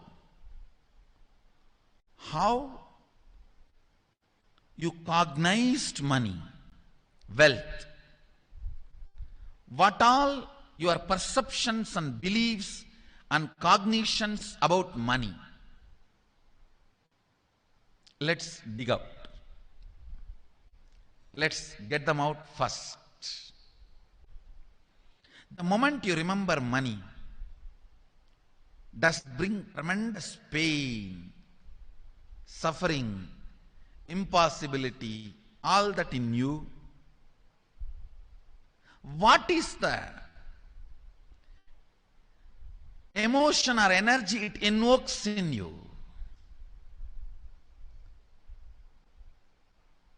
So put your pen to paper and just keep writing whatever comes to your mind. If you feel tortured, irritated, the moment you think of money, whatever you think, Money is difficult, money is impossible, money is, unless you cheat, you can't get the money. Even if you cheat it, somebody will cheat from you. So much goes on inside you about money. Your incompletions with money. Just spend few minutes and let's dig out all the incompletions, mental patterns we have, perceptions, beliefs, and cognitions we have about money. ನಿಮಗೆ ಗೊತ್ತೇ 10ರಲ್ಲಿ 8 ಸಲ loose ಕೊಬ್ಬರಿ ಎಣ್ಣೆ ಅಶುಚಿ ಮತ್ತು ಕಲಬೆರಕೆಯಾಗಿರುತ್ತೆ. Parachute ಕೊಬ್ಬರಿ ಎಣ್ಣೆ ತನ್ನಿ. ಇದು ಆಟೋಮ್ಯಾಟಿಕ್ ಮಷೀನ್ ನಲ್ಲಿ ತಯಾರಾಗತ್ತೆ, ಕೈಗಳ ಸ್ಪರ್ಶವಿಲ್ಲದೆ. ಹೀಗಾಗಿ ಪ್ರತಿ ಸಲ ನಿಮಗೆ ಸುರಕ್ಷಿತ ಮತ್ತು ಶುಚಿಯಾದ ಕೊಬ್ಬರಿ ಎಣ್ಣೆ ಸಿಗುತ್ತೆ. ಮುಂದಿನ ಸಲ ಪ್ಯಾರಾಶೂಟ್ ಕೊಬ್ಬರಿ ಎಣ್ಣೆ ತನ್ನಿ. Listen, the first step we need to do now, cleaning up, completing these mental thought patterns, incompletion patterns related to wealth, and stopping them from recurring. Please understand, biggest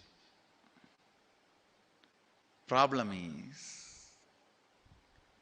when you do not recognize something as a pattern, it continues to exist in you and recur. Please understand. Recurring. For example, today you remember, yes, I have a lot of incompletions and patterns. Incompletion means, let me define.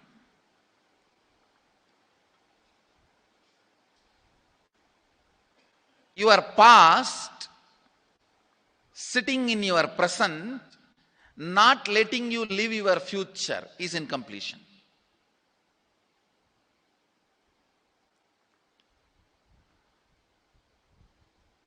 It has no logic. Because you lost love of somebody, you decide never to love again. It has no logic.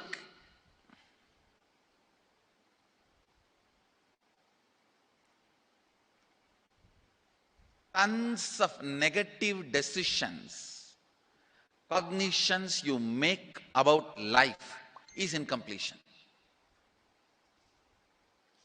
I'll give you one small example. 8-year-old kid is in the classroom. Teacher asks, who is the first Prime Minister of India? The kid jumps on the bench and shouts, Mahatma Gandhi. Naturally, the whole class laughs. Because Mahatma Gandhi is not, neither is Mahatma nor he is first Prime Minister. Okay, let's leave it. When the whole class laughs, she decides never to come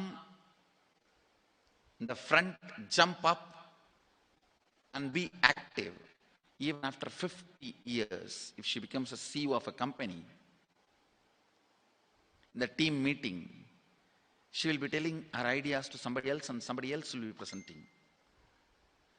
Even if she is the head of the meeting, she will continue to suffer the decision she made at the age of 8. How many of you see this is happening even in your life in some form? That is what I call incompletion.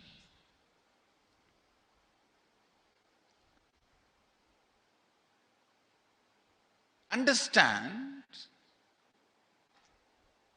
there is a very powerful science by Sadashiva in Agama. Sadashiva is the first Guru, Adi Guru. He explains in Agama, of course, the moment I utter this word, many will have many questions. What? Sadashiva? He was supposed to be God. Was he Guru? He was supposed to be energy. Was he teaching? Let me be very clear. He is the pure consciousness beyond time and space, but he also assumed form within the time and space.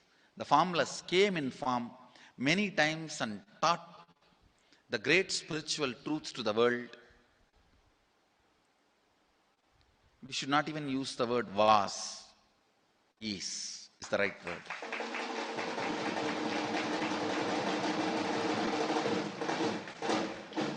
He gives a beautiful science of completing with this incompletion patterns known, unknown. Understand, if you know the reason for certain pattern, it is called known pattern. If you don't know, it is unknown pattern. Sometimes you will have a heaviness, suffocation, but you don't even know why. That is unknown pattern. Sometimes you know why you are going through what you are going through. That is known pattern. Known or unknown, you can complete. You can be out of it. It is possible. It is possible. I'll explain this science of completion. Understand, this one technique can help you whether you want to get rid of your headache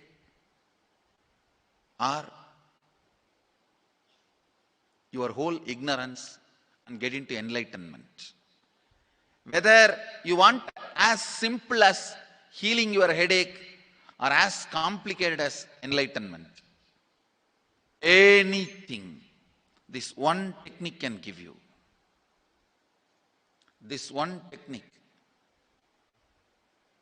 it is a complete end-to-end, alpha to omega.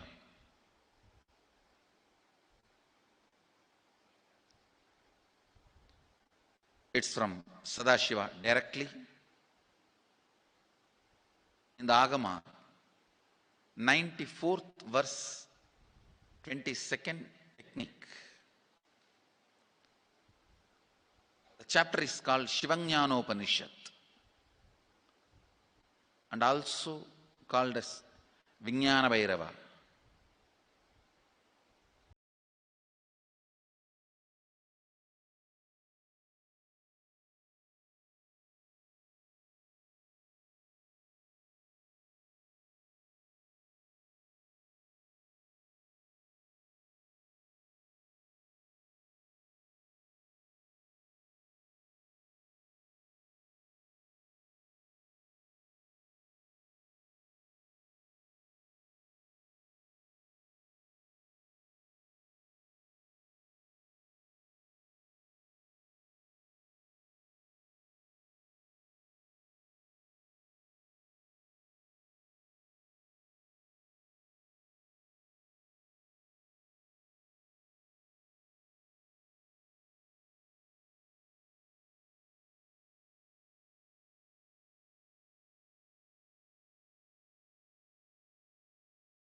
నిండార రాజు నిద్రించు నిద్రయునొకటే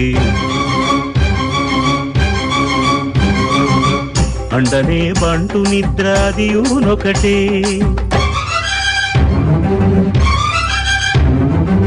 మెండైన బ్రాహ్మణుడు మెట్టు భూమి ఒకటే మెండైన బ్రాహ్మణుడు మెట్టు భూమి ఒకటే చండాలుడుండేటి సరి భూమి ఒకటే బ్రహ్మమొక్కటే పరబ్రహ్మమొక్కటే పరబ్రహ్మమొక్కటే పరబ్రహ్మమొక్కటే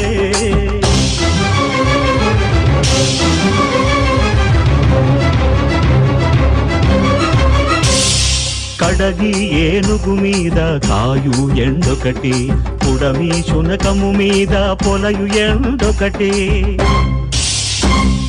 కడుపుంగులను పాపకర్ములను సరిగావా జడియు శ్రీ వెంకటేశ్వరు నామమొకటే కడుపుంగులను పాపకర్ములను సరిగావా జడియు శ్రీ వెంకటేశ్వరు నామమొకటే బ్రహ్మమొక్కటే పరబ్రహ్మమొక్కటే పరబ్రహ్మమొక్కటే పరబ్రహ్మమొక్కటే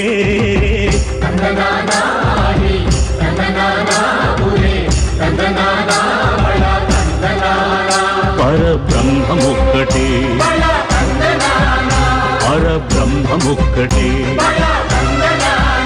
పరబ్రహ్మమొక్కటే పరబ్రహ్మమొక్కటే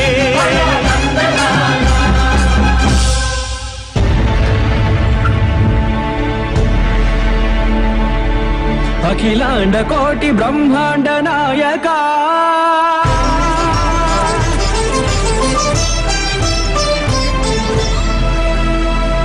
ఆనంద నిలయ వర పరిపాలక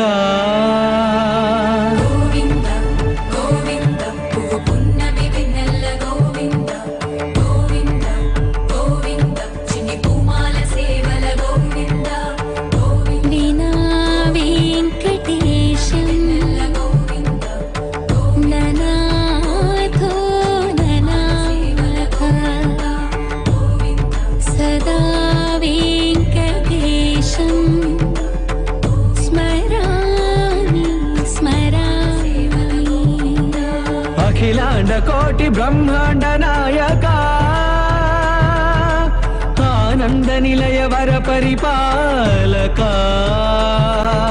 శ్రీ వెంకటేశ శ్రిత సంబంధ సేవా భాగ్యం దేహి ముకుంద అఖిలాండ కోటి బ్రహ్మాండ నాయక ఆనంద నిలయ వర పరిపాలక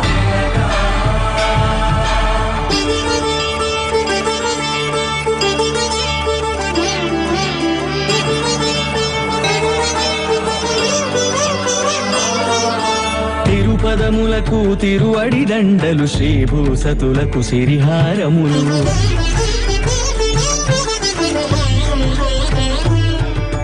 తిరుపదములకు తిరువడి దండలు శ్రీభూసతులకు సిరిహారములు అకళంక శంఖ చక్రాలకు అపురూప కుసుమమాలికలు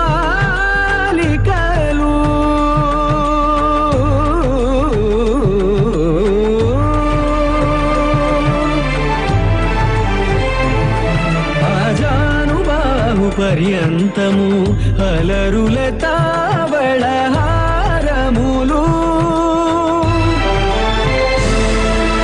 అఖిలాండ కోటి బ్రహ్మాండ నాయక ఆనంద నిలయ వర పరిపాలక అఖిలాండ కోటి బ్రహ్మాండ నాయక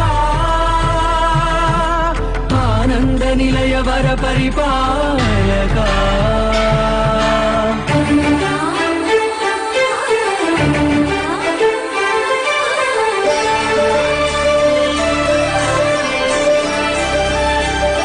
మల్లె మరుమల్లె మధుర మందార మనోరంజితాలు చంపక పారిజాత చామంతి జాజి విరజాజి సంపెంగలు కలువలు కమలాలు కనకాంబరాలు పొన్న పొగడ మొల్ల మొగలి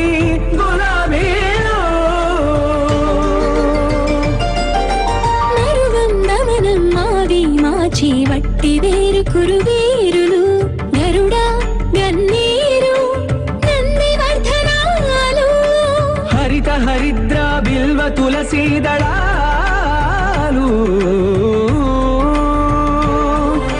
నీ కోసం విరిసే నిన్ను చూసి మురిసే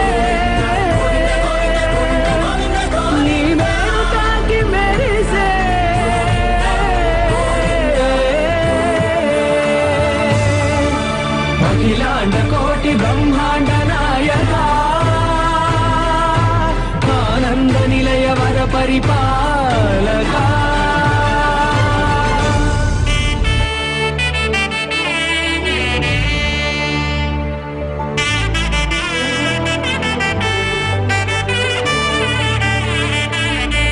కమలాకుచ చూచుక కుంకుమతో నియతారుణితాతుల నీలతనో కమలాయతలోచన లోకపతే విజయీ భవ వెంకటశైలపతే సచతుర్ముఖ షణ్ముఖ పంచముఖ ప్రముఖాఖిల దైవత మౌలిమణే శరణాగత వత్సల సారనిధే పరిపాలయ మాం వృషశైలపతే అతివేలతయా తవ దోర్విషహైరనువేల కృతైరపరాధశతైః భరితం త్వరితం వృషశైలపతే పరయా కృపయా పరిపాహి హరే అధివేంకటశైలముదారమతే జనతాభిమతాధికదానరతాత్ పరదేవతయా గదితాన్నిగమై కమలాదయితాన్న పరం కలయే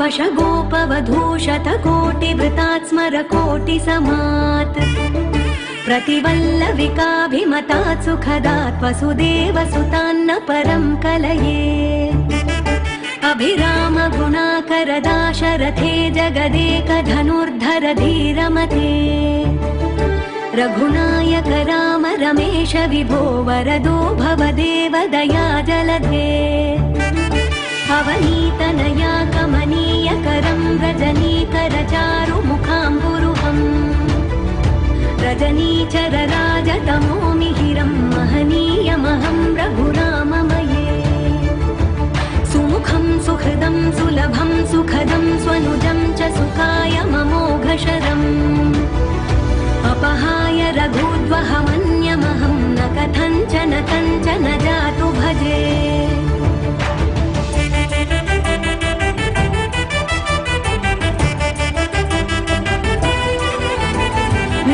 वेङ्कटेशं ननाथो ननाथः सदा वेङ्कटेशं स्मरामि स्मरामि हरे वेङ्कटेश प्रसीद प्रसीद प्रियं वेङ्कटेश प्रयच्छ प्रयच्छ विना वेङ्कटेशं ननाथो ननाथः सदा वेङ्कटेशं स्मरामि स्मरामि हरे वेङ्कटेश प्रसीद प्रसीद प्रियं वेङ्कटेश प्रयच्छ प्रयच्छ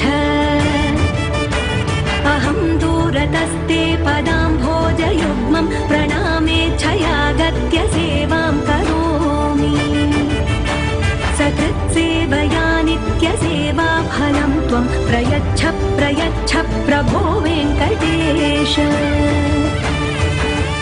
अज्ञानिना मया दोषान्न शेषान् विहितान् हरे क्षमस्वत्वं क्षमस्वत्वं शेषशैलशिखामणे अज्ञानिना मया दोषान्न शेषान् विहितान् हरे क्षमस्वत्वं क्षमस्वत्वं शेषशैलशिखामणे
వెంకటాచలనిలయం వైకుంఠపురవాసం వెంకటాచలనిలయం వైకుంఠపురవాసం పంకజనేత్రం పరమపవిత్రం పంకజనేత్రం పరమపవిత్రం శంఖచక్రధర చిన్మయ రూపో వెంకటాచల నిలయం వైకుంఠపురవాసం.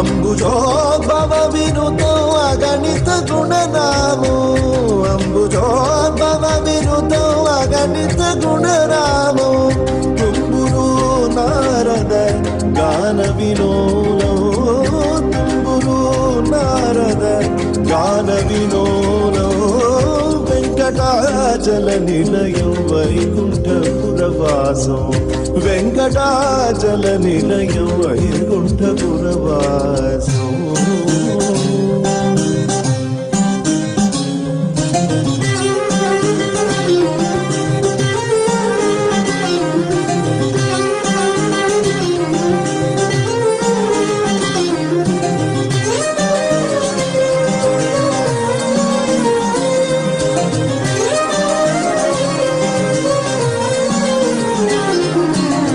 మకర కుండలధరో మదన గోపాలో,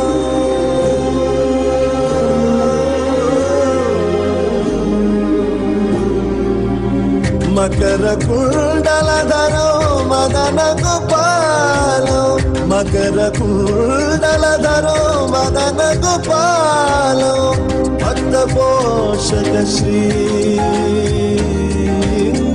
భక్త పోషక శ్రీ పురందర విఠలో, వెంకటాచల నిలయం వైకుంఠపురవాసం, వెంకటాచల నిలయం వైకుంఠపురవాసం. పంకజనేత్రం పరమ పవిత్రం, పంకజనేత్రం పరమ పవిత్రం, శంఖ చక్రధర చిన్మయ రూపం, వెంకటాచల నిలయం వైకుంఠపురవాసం, వైకుంఠపురవాసం, వైకుంఠపురవాసం.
మాధవ కేశవ మధుసూదన మాధవ కేశవ మధుసూదన నందనందన నరహరి నారాయణ పరమాత్మ పరంధామ పరమానంద అచ్యుత అనంత గోవింద అచ్యుత అనంత గోవింద వేయి నామాల వాడ వెంకటేశుడా మూడు నామాల ముద్దు శ్రీనివాసుడా వేయి నామాల వాడ వెంకటేశుడా మూడు నామాల ముద్దు శ్రీనివాసుడా కోటి కోటి దండాలయ్య కోనేటి రాయడా కోటి కోటి దండాలయ్య కోనేటి రాయడా కోరుకున్న వారి కొంగు బంగారు దేవుడా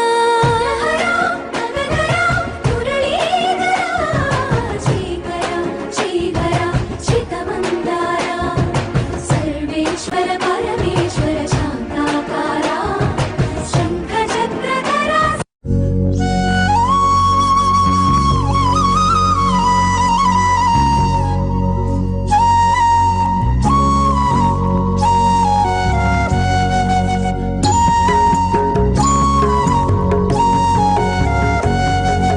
గోవింద గోవింద అని పలికితే చాలు నీ గర్భగుడి వీడి వచ్చెదవో గోవింద గోవింద అని పలికితే చాలు నీ గర్భగుడి వీడి వచ్చెదవో అలివేలు మంగమ్మతో స్వామి నీ ద్రోవ్య శిఖరాలు దిగివత్తువా అలివేలు మంగమ్మతో స్వామి నీ ద్రోవ్య శిఖరాలు దిగివత్తువా Govinda Govinda Govinda గోవిందమయ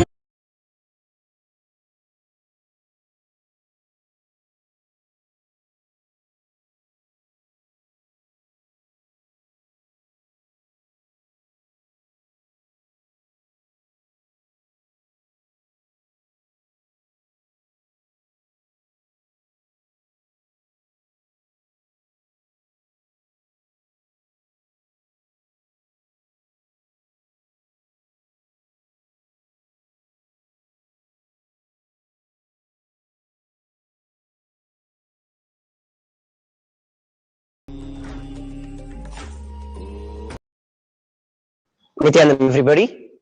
Welcome back. After this powerful Bhava Samadhi Darshan of Bhagavan Venkateshwara by our beloved Swamiji, Supreme Pontiff of Hinduism, His Divine Holiness Bhagavan Sri Nithyananda Paramashivam. Let us take a few minutes to share our experience in the Facebook and the YouTube live. Please take a few minutes to share the most profound experiences that each of you had. I'm sure that every one of us, Swamiji, please take a few moments to share your experiences on the Facebook and YouTube. And we're also going to be looking at another beautiful opportunity, offering that we all are blessed with today. It is the offering of the Nilavutopadi that we went over in the beginning. So just to recap for every one of you, there's a beautiful tradition in the Tirumala Tirupati temple called as the Nilavutopadi, where the devotees of Bhagavan Venkateshwara offer whatever they have, money, gold, jewels, anything and everything that they have, they offer it in the undial as an offering of their incompletions and their karmas at the divine feet of Bhagavan Venkateshwara. Swamiji has opened the opportunity for thousands of devotees to offer and be relieved from their topadi, as directly Swamiji will be gracing us, as he has graced us in the Venkateshwara Bhava Samadhi Darshan, liberating us from all the karmas and incompletions. So now what we'll have to be doing is that first, whatever you wish to offer to Bhagavan Venkateshwara.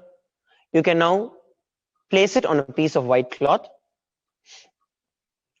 Place it on a piece of white cloth and ensure that you're taking a photograph of the items with the details of the quantity of weight, the item material, such as gold, silver, gems, etc., with the description attached in the photo itself. You can do a photo collage, or you can also use any of the timestamp cameras. Second, once you are done with taking the photograph, you're going to tie the Nilavutopadi offering as a cloth. Place it inside a cloth as you're placing it in a cloth. Once you're done with taking the photograph, you'll be tying it, and you'll be tying it with 3 knots, which denotes that the offering that you're given, the incompletions are all removed from you and it's completely knotted. So now that the darshan is over, you're going to be working towards couriering it to the temple address, and you can courier it to Nithyananda Hindu Temple, to the address that is projected for all of us on the screen. And the details of what you're offering during the Nilavutopadi, please update it in tiny.cc/offerings -shipping -list. And if any of you want to offer equivalent cash, please make the cash offering at gateway.nithyanandauniversehinduuniversity.org/NHTLA. So please take a few moments to do this. If any of you have any doubts, if any of you have any questions, always feel free to post it in our Zoom chat, and we'll be continuously be available. The HOs are available, the volunteers, and also the digital securities are there, who will ensure that you're having a smooth transition and smooth experience. If you have any doubts, you can also post it in the Facebook and the YouTube live. We continuously have Adinavasis and Kailasa who are attending to every single one of you, your questions that you want to ask. If you have any, please take a few moments. This offering of Nilavutopadi itself is so special because there are no parameters to it. There are no conditions to it. Literally anything and everything that you wish to offer can be offered. And it is only a person, when you experience that abundance in your life, when you feel that beyond the materialistic wealth in my life, having the grace of Bhagavan Venkateshwara, having the grace and blessings of the Supreme Pontiff of Hinduism, who is gracing us in all these various dimensions of Paramashiva, Parashakti, Venkateshwara, Subramanya, having them in my life is the most and the ultimate boon that I can get. When you understand this, only then the inside of you, the inner space, gets convinced that you want to offer it to Lord Venkateshwara. So it is only from that space of abundance that you're able to offer.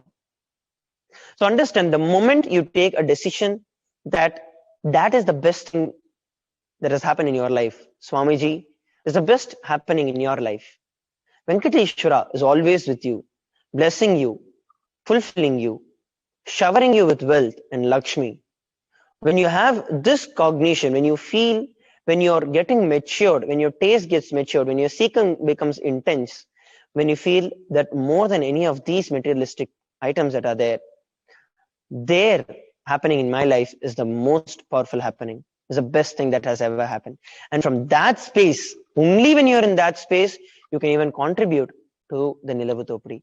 And when you offer the Nilavutopadi, you will see that as Lord Venkateshwara accepts all your offerings, all your karmas and incompletions, he multiplies it back in the cosmic currency and showers you with more and more wealth in your physical life, in your materialistic life, in your spiritual life, in every field and wake of your life. So please take this time, offer anything that you would like to offer to Lord Venkateshwara. Please take a few moments to do it.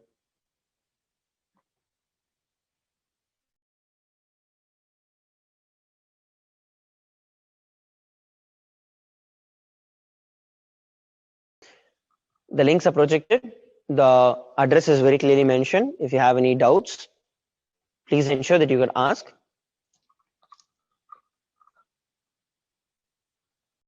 So we have a few moments, after which we'll be entering into the power manifestation. Especially after the Bhava Samadhi Darshan, this is the best time for us to experience and receive the Bhava Samadhi Darshan and experience the power manifestation.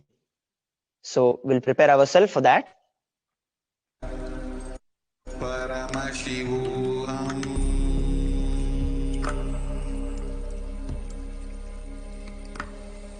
Om Nithyananda Paramashivam.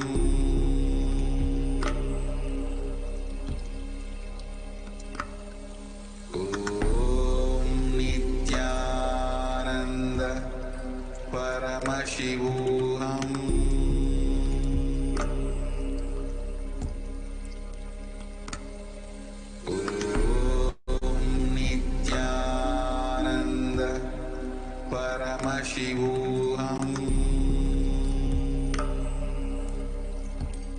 Paramashivam.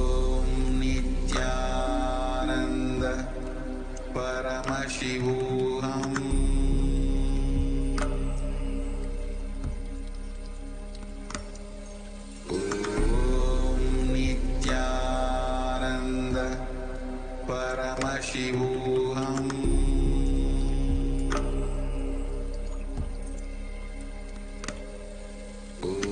Om Nithyananda Paramashivam. Now, let us enter into the power manifestation, following the Bhava Samadhi Darshan that we all just received.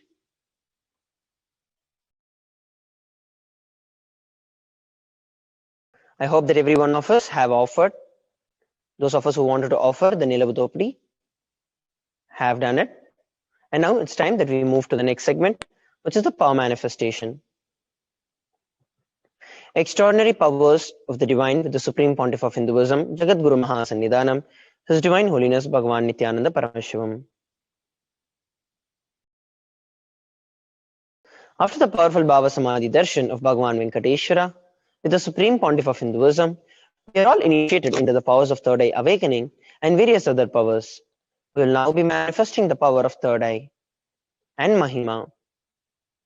With the grace and blessings of Swamiji and the powerful Diksha that all of us received during the Bhava Samadhi Darshan, all the powerful cognitions, the powerful conclusions, the life positivity are now awakened in our very consciousness.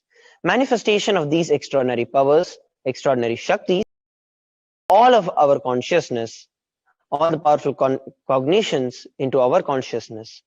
When every ultimate truth, which is the jnana, is mapped into your consciousness, which is your prajna, it manifests as the possibility and the power of every being, prajnana. So let us take a few moments to set up the alchemy products that would be needed for the power manifestation today. You'll need an eye band, a Renupe cloth, the Jnananjana, Aushada, Kristasila, mirror or yantra, the pen and a paper, timestamp camera. For those of you who do not know about what the Jnananjana, the Aushada, Kristasila, the mirror or the yantra is, they are specially energized alchemy products that are gifted to the humanity by Paramashiva and revived by our beloved Swamiji and gifted to the entire humanity during various different programs that have taken place earlier. So if you have any of these, please ensure that you get them and use them so that you can manifest the powers in a much more powerful way. If any of you do not have it, please get yourself just the eye band and cloth, a pen and a paper, and the timestamp up camera is actually an application that can be installed in your very phone itself. If you do not already have the timestamp camera, please go over to your app store or the Play Store and you can install the timestamp camera, which would be using for recording our power manifestation today during this time. So please take a few moments to get these things while we look at the further segments of the power manifestation.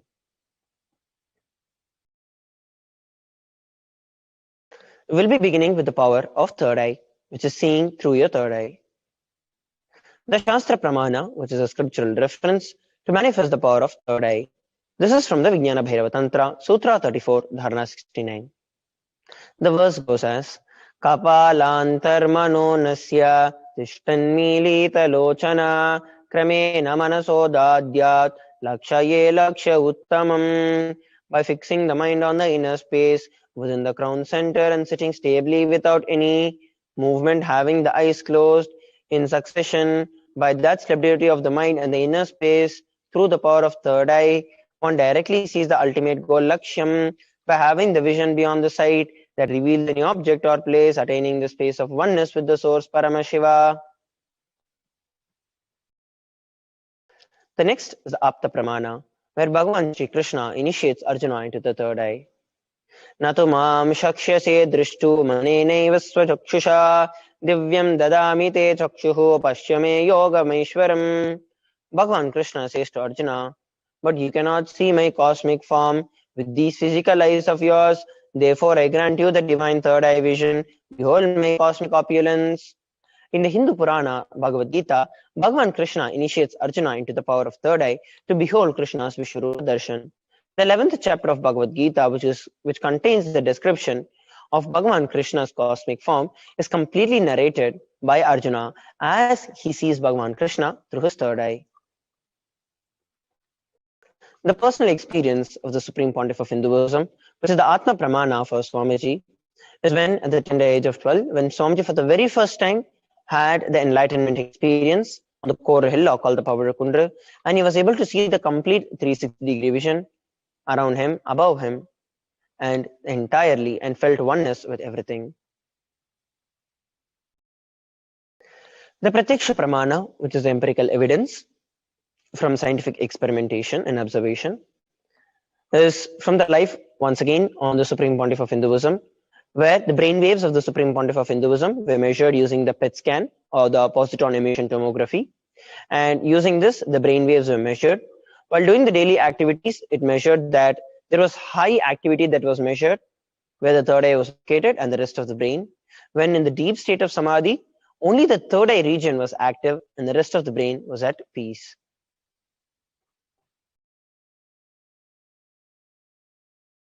So Sakshi Pramana, which is the experiences and the results of these extraordinary power manifestations happening through the initiated disciples of our beloved Swamiji. This rare sacred science of third eye awakening is being made available to the entire humanity for the ultimate enrichment and conscious resolution with the Supreme Pontiff of Hinduism, our beloved Swamiji.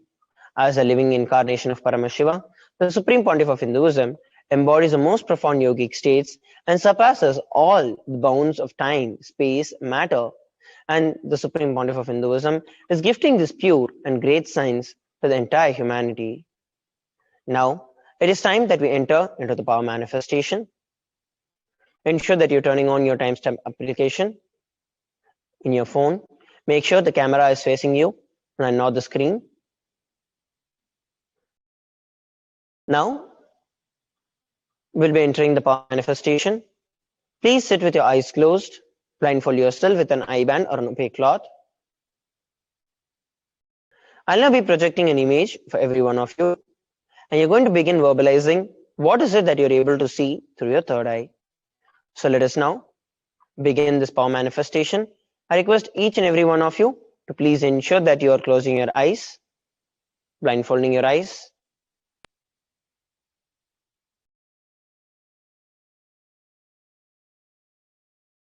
And now, let's enter into the power manifestation.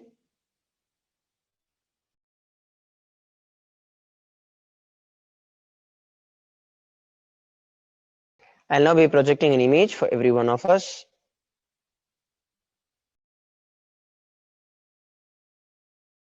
Let's begin.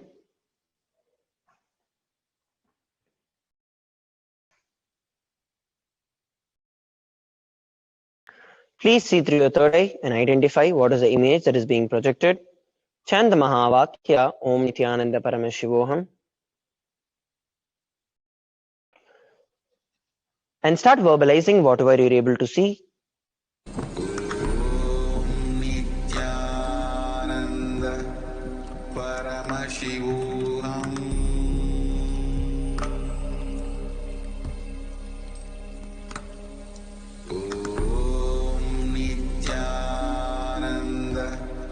Paramashivam.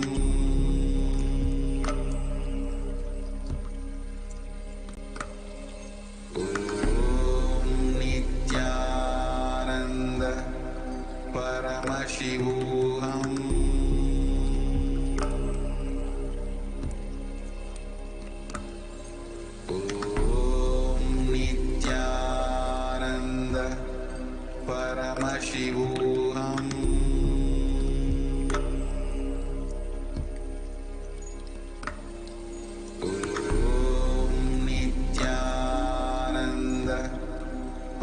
Paramashivam.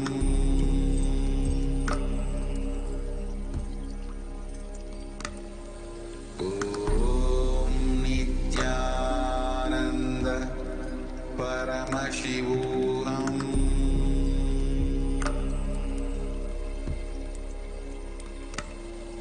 Om Nithyananda Paramashivam.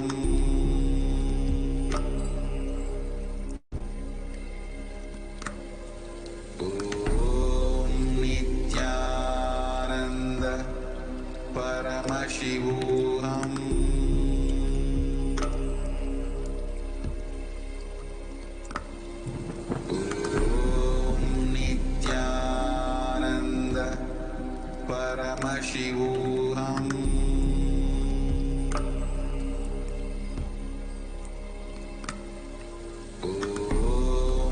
Nithyananda Paramashivam.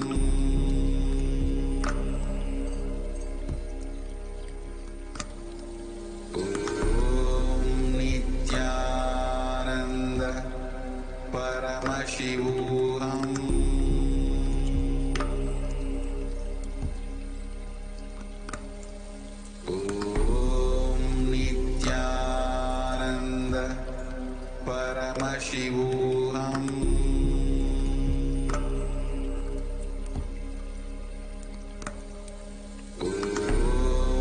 Nithyananda Paramashivam.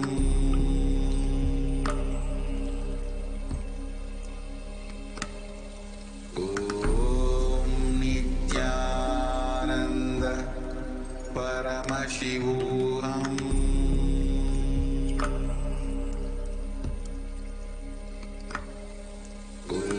Om Nithyananda Paramashivam.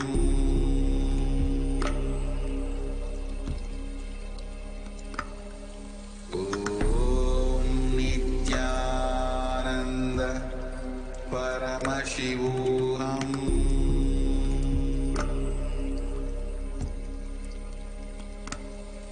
Om Nithyananda Paramashivam.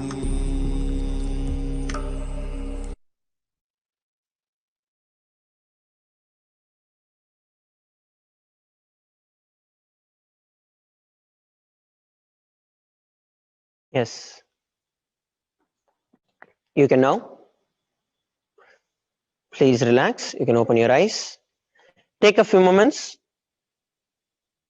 to share what was revealed in your third eye. Please pen down or type it down and upload your power manifestation videos, pictures and photos.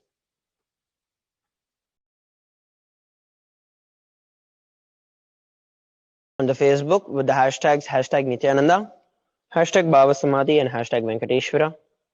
Please take a few moments to do it. Om Nithyananda Paramashivam.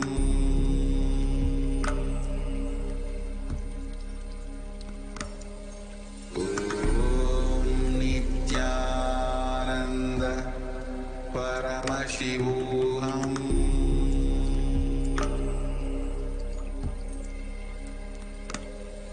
Om Nithyananda Paramashivam.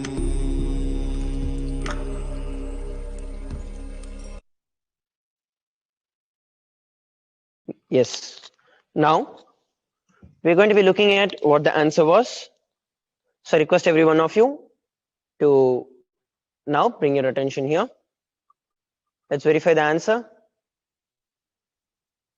So the answer is a Garuda. As you all can see, it's a Garuda that was projected for every one of us, which is the vehicle of Lord Vishnu. It is Garuda. If you saw yellow color or a golden color and crowned with some garlands, Mahavishnu, with that some jewels also, like armbands and something flying. You see the clouds. Any of this that you were able to see, you're manifesting the power.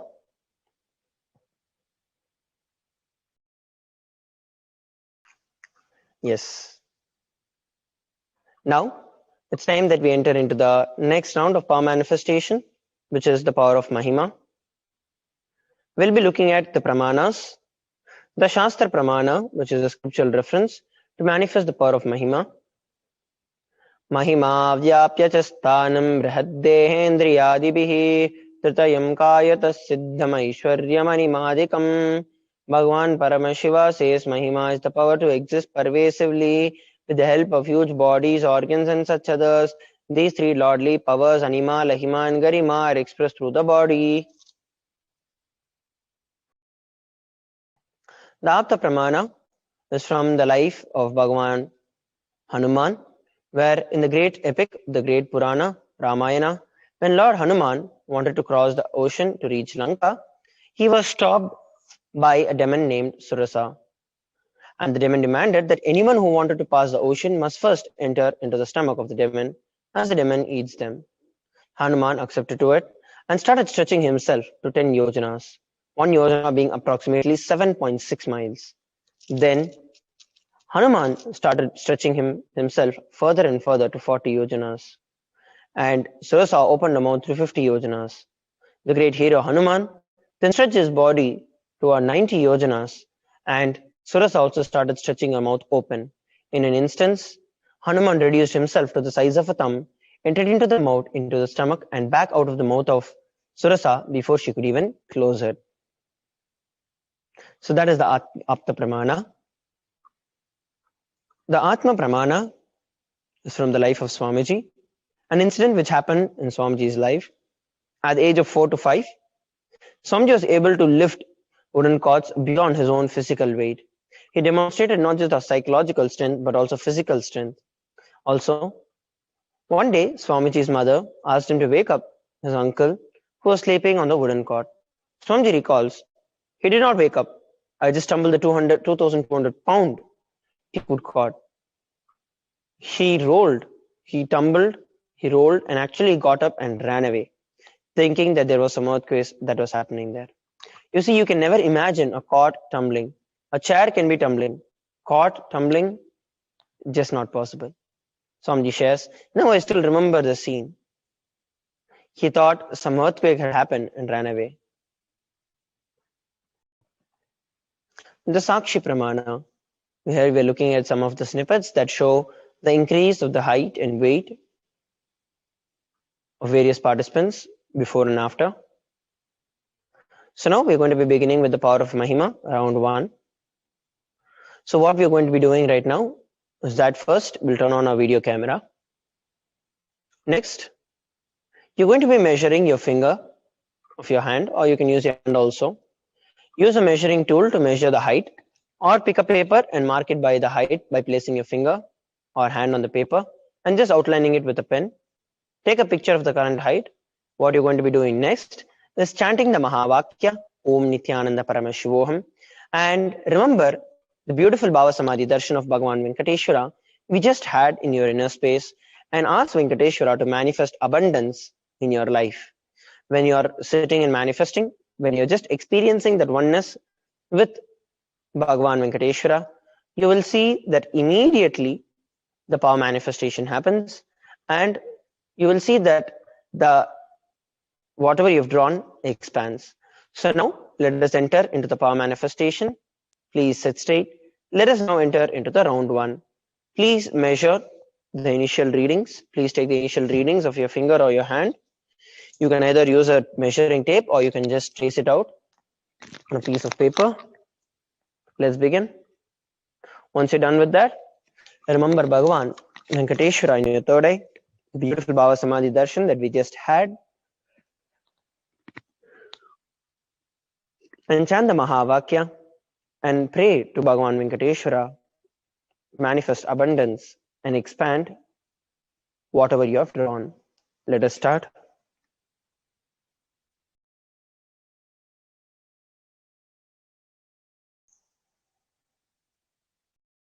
Paramashivam.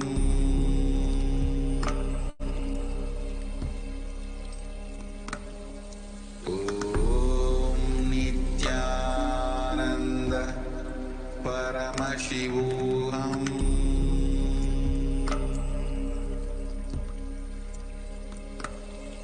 Om Nithyananda Paramashivam.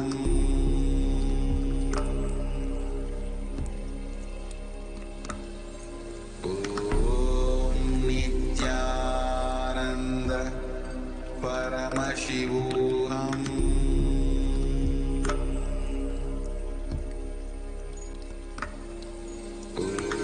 Om Nithyananda Paramashivam. Om Nithyananda Paramashivam.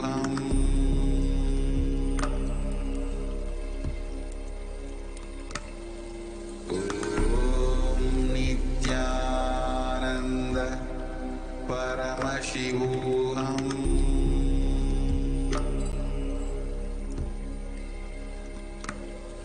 Om Nithyananda Paramashivam. Om Nithyananda Paramashivam.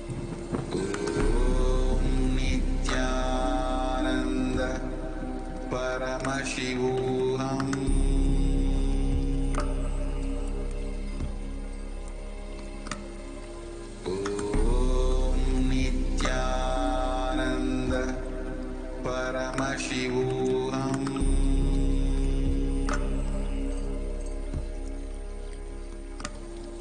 Om Nithyananda Paramashivam.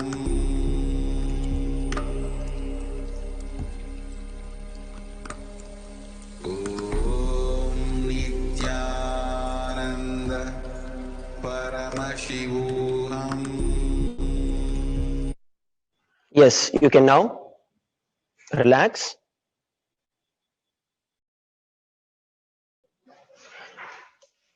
Now please take a few moments to remeasure the height of your finger or your hand to the power manifestation and compare it with the previous height. Once you're done, please upload your answers on the Facebook using the hashtags #Nithyananda, #Bhava Samadhi and #Venkateshwara. First, re-verify and then post your answers.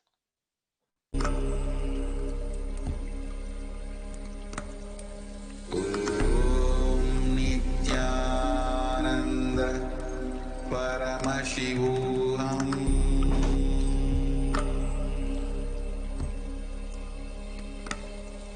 Om Nithyananda Paramashivam.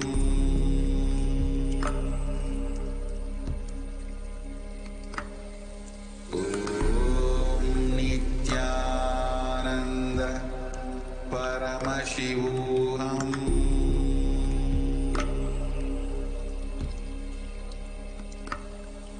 Om Nithyananda Paramashivam.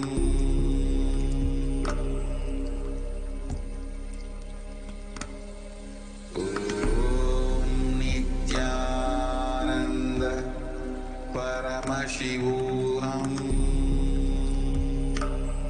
Yes, now every one of you can relax. And we're going to be looking at what the answers were and how you were able to actually look at the differences. I hope that every one of you have posted so that we can enter into the next round of the power manifestation.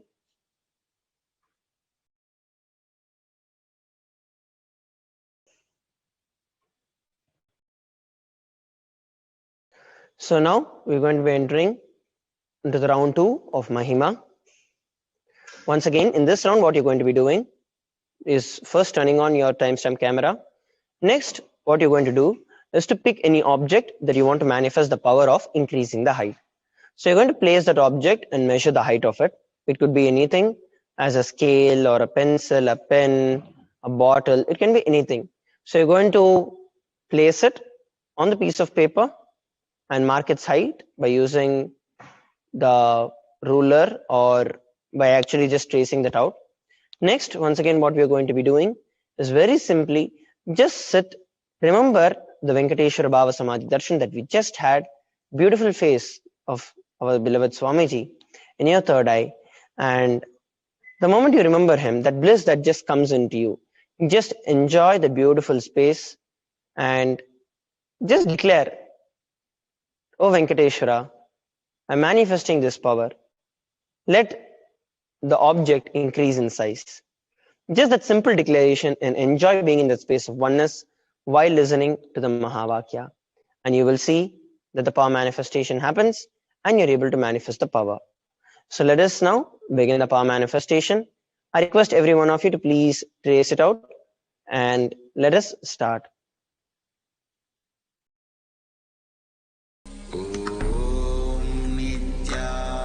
Nithyananda Paramashivam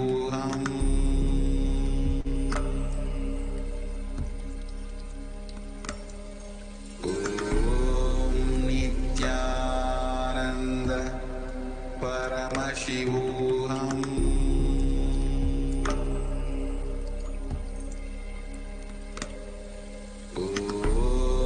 Nithyananda Paramashivam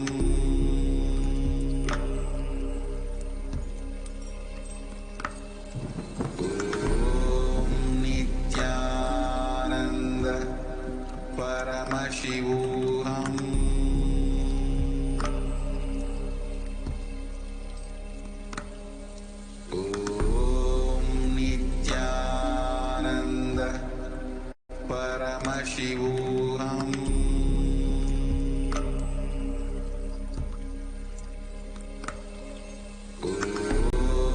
Nithyananda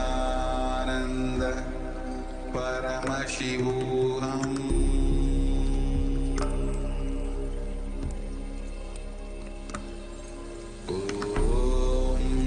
Nithyananda Paramashivam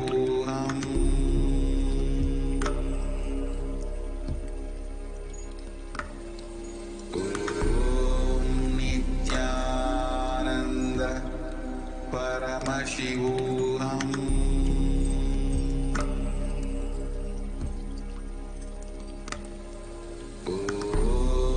Nithyananda Paramashivam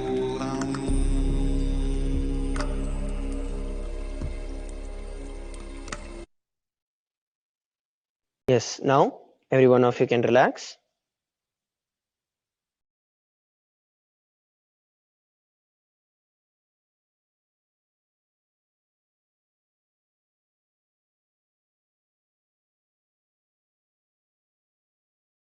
Now I request every one of you to please go over and take the measurements once again of the object. Please take the measurements of the object once again. And you can post it on the social media. Use the hashtags hashtag Bhava Samadhi, hashtag Nithyananda, and hashtag Venkateshwara, and post your answers.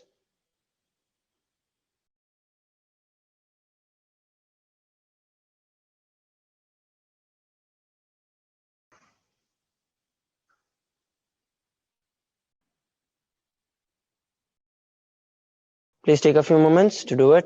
Once you're done with remeasuring it, please ensure that you're posting it also.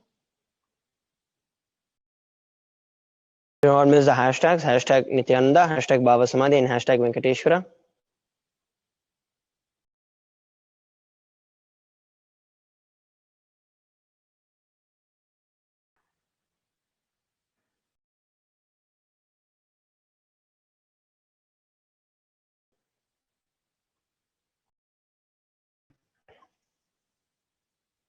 Yes. So now we're going to be entering into the round 3 of the power of Mahima.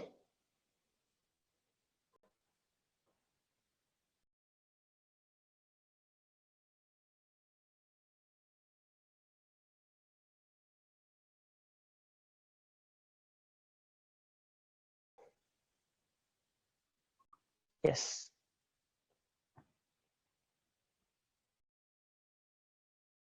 So once again, please ensure that you're turning on your timestamp camera. And let us begin. So in this round, we're going to be manifesting this power with another partner. So you're going to have a partner with you and ask him to measure his height. You could either use a measuring tape, or you can also go over and stand against a wall and mark your height against the wall. And from the space of oneness with Swamiji, declare, I am Paramashiva, and Paramashiva is manifesting through Swamiji. And with that deep and sincere prayer and powerful declaration, experiencing the beautiful form of Bhagavan Venkateshwara in your inner space, just ask him to manifest abundance in your life and in the person with whom you are manifesting. With that powerful declaration, all that you have to do is just chant the Mahavakya, Om Nithyananda Paramashivoham, and start manifesting the power. Let's begin the third round of Mahima.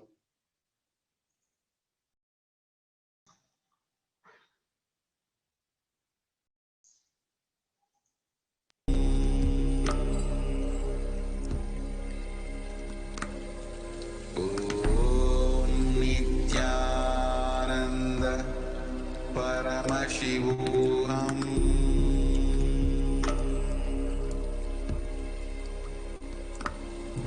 Om Nithyananda Paramashivam.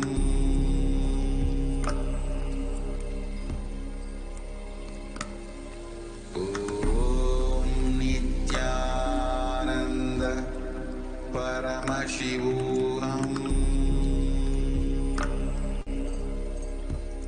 Paramashivam.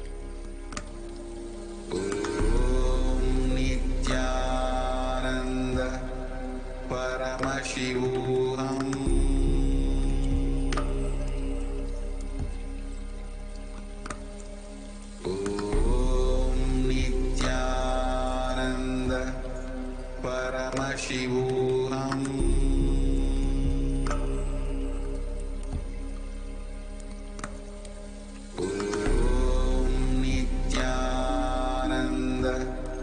Paramashivam. Om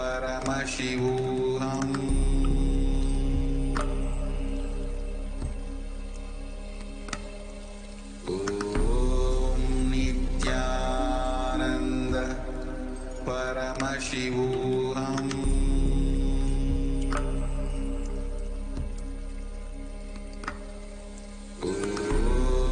Nithyananda Paramashivam. Paramashivam.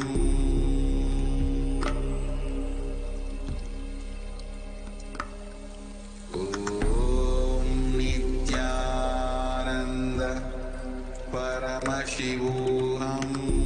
Paramashivam. Om Nithyananda Paramashivam.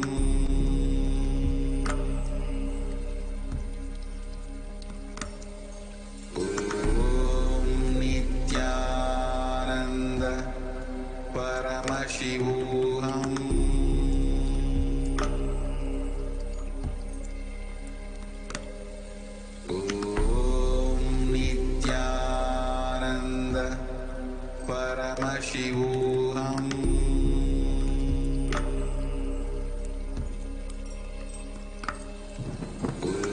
Om Nithyananda Paramashivam.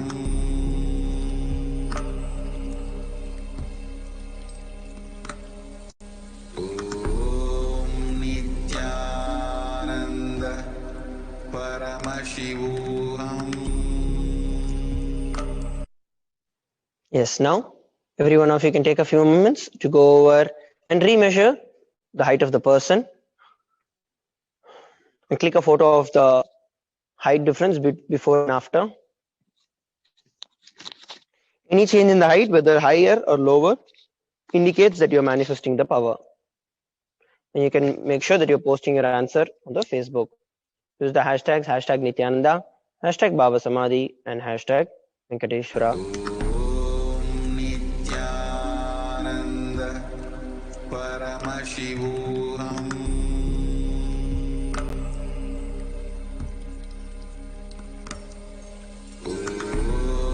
Nithyananda Paramashivam.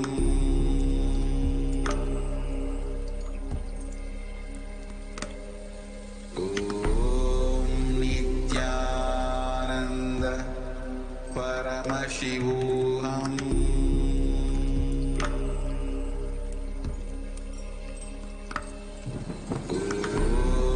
Nithyananda Paramashivam.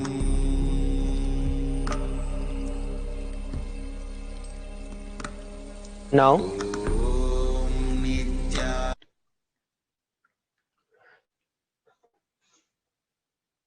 let's look at the next, where we request every one of you to share your feedback with all of us. Your feedback is very, very important and valuable to us. You can go over to tinyurl.com/Kailasa program feedback. And please take the time to share your feedback. And whereas with that, we can improvise the program and the quality for every one of you. So it is tinyurl.com/Kailasa program feedback. With that, we are coming towards the conclusion of today's Bhava Samadhi Darshan, and stay tuned for the further Bhava Samadhi Darshans that will be coming up. The next one is scheduled at 4 p.m. Indian Standard Time. I request every one of you to make sure that you are attending to receive the Bhava Samadhi Darshan of Devi Parashakti and also the Akashic readings from Devi Parashakti herself. Do not miss it, even by any chance. Let us now end with the Purna Mantra and offer our gratitude to Swamiji. Om Purnamadah Purnamidam Purnat Purnamudachyate Purnasya Purnamadaya Purnamevavasishyate. Om Shanti Shanti Shanti. Hari Om Tat Sat Sarvam Bhagavat Shri Nithyananda Paramashopadukarpanamastu. Om Nithyanandam. Thank you, everybody. Nithyanandam.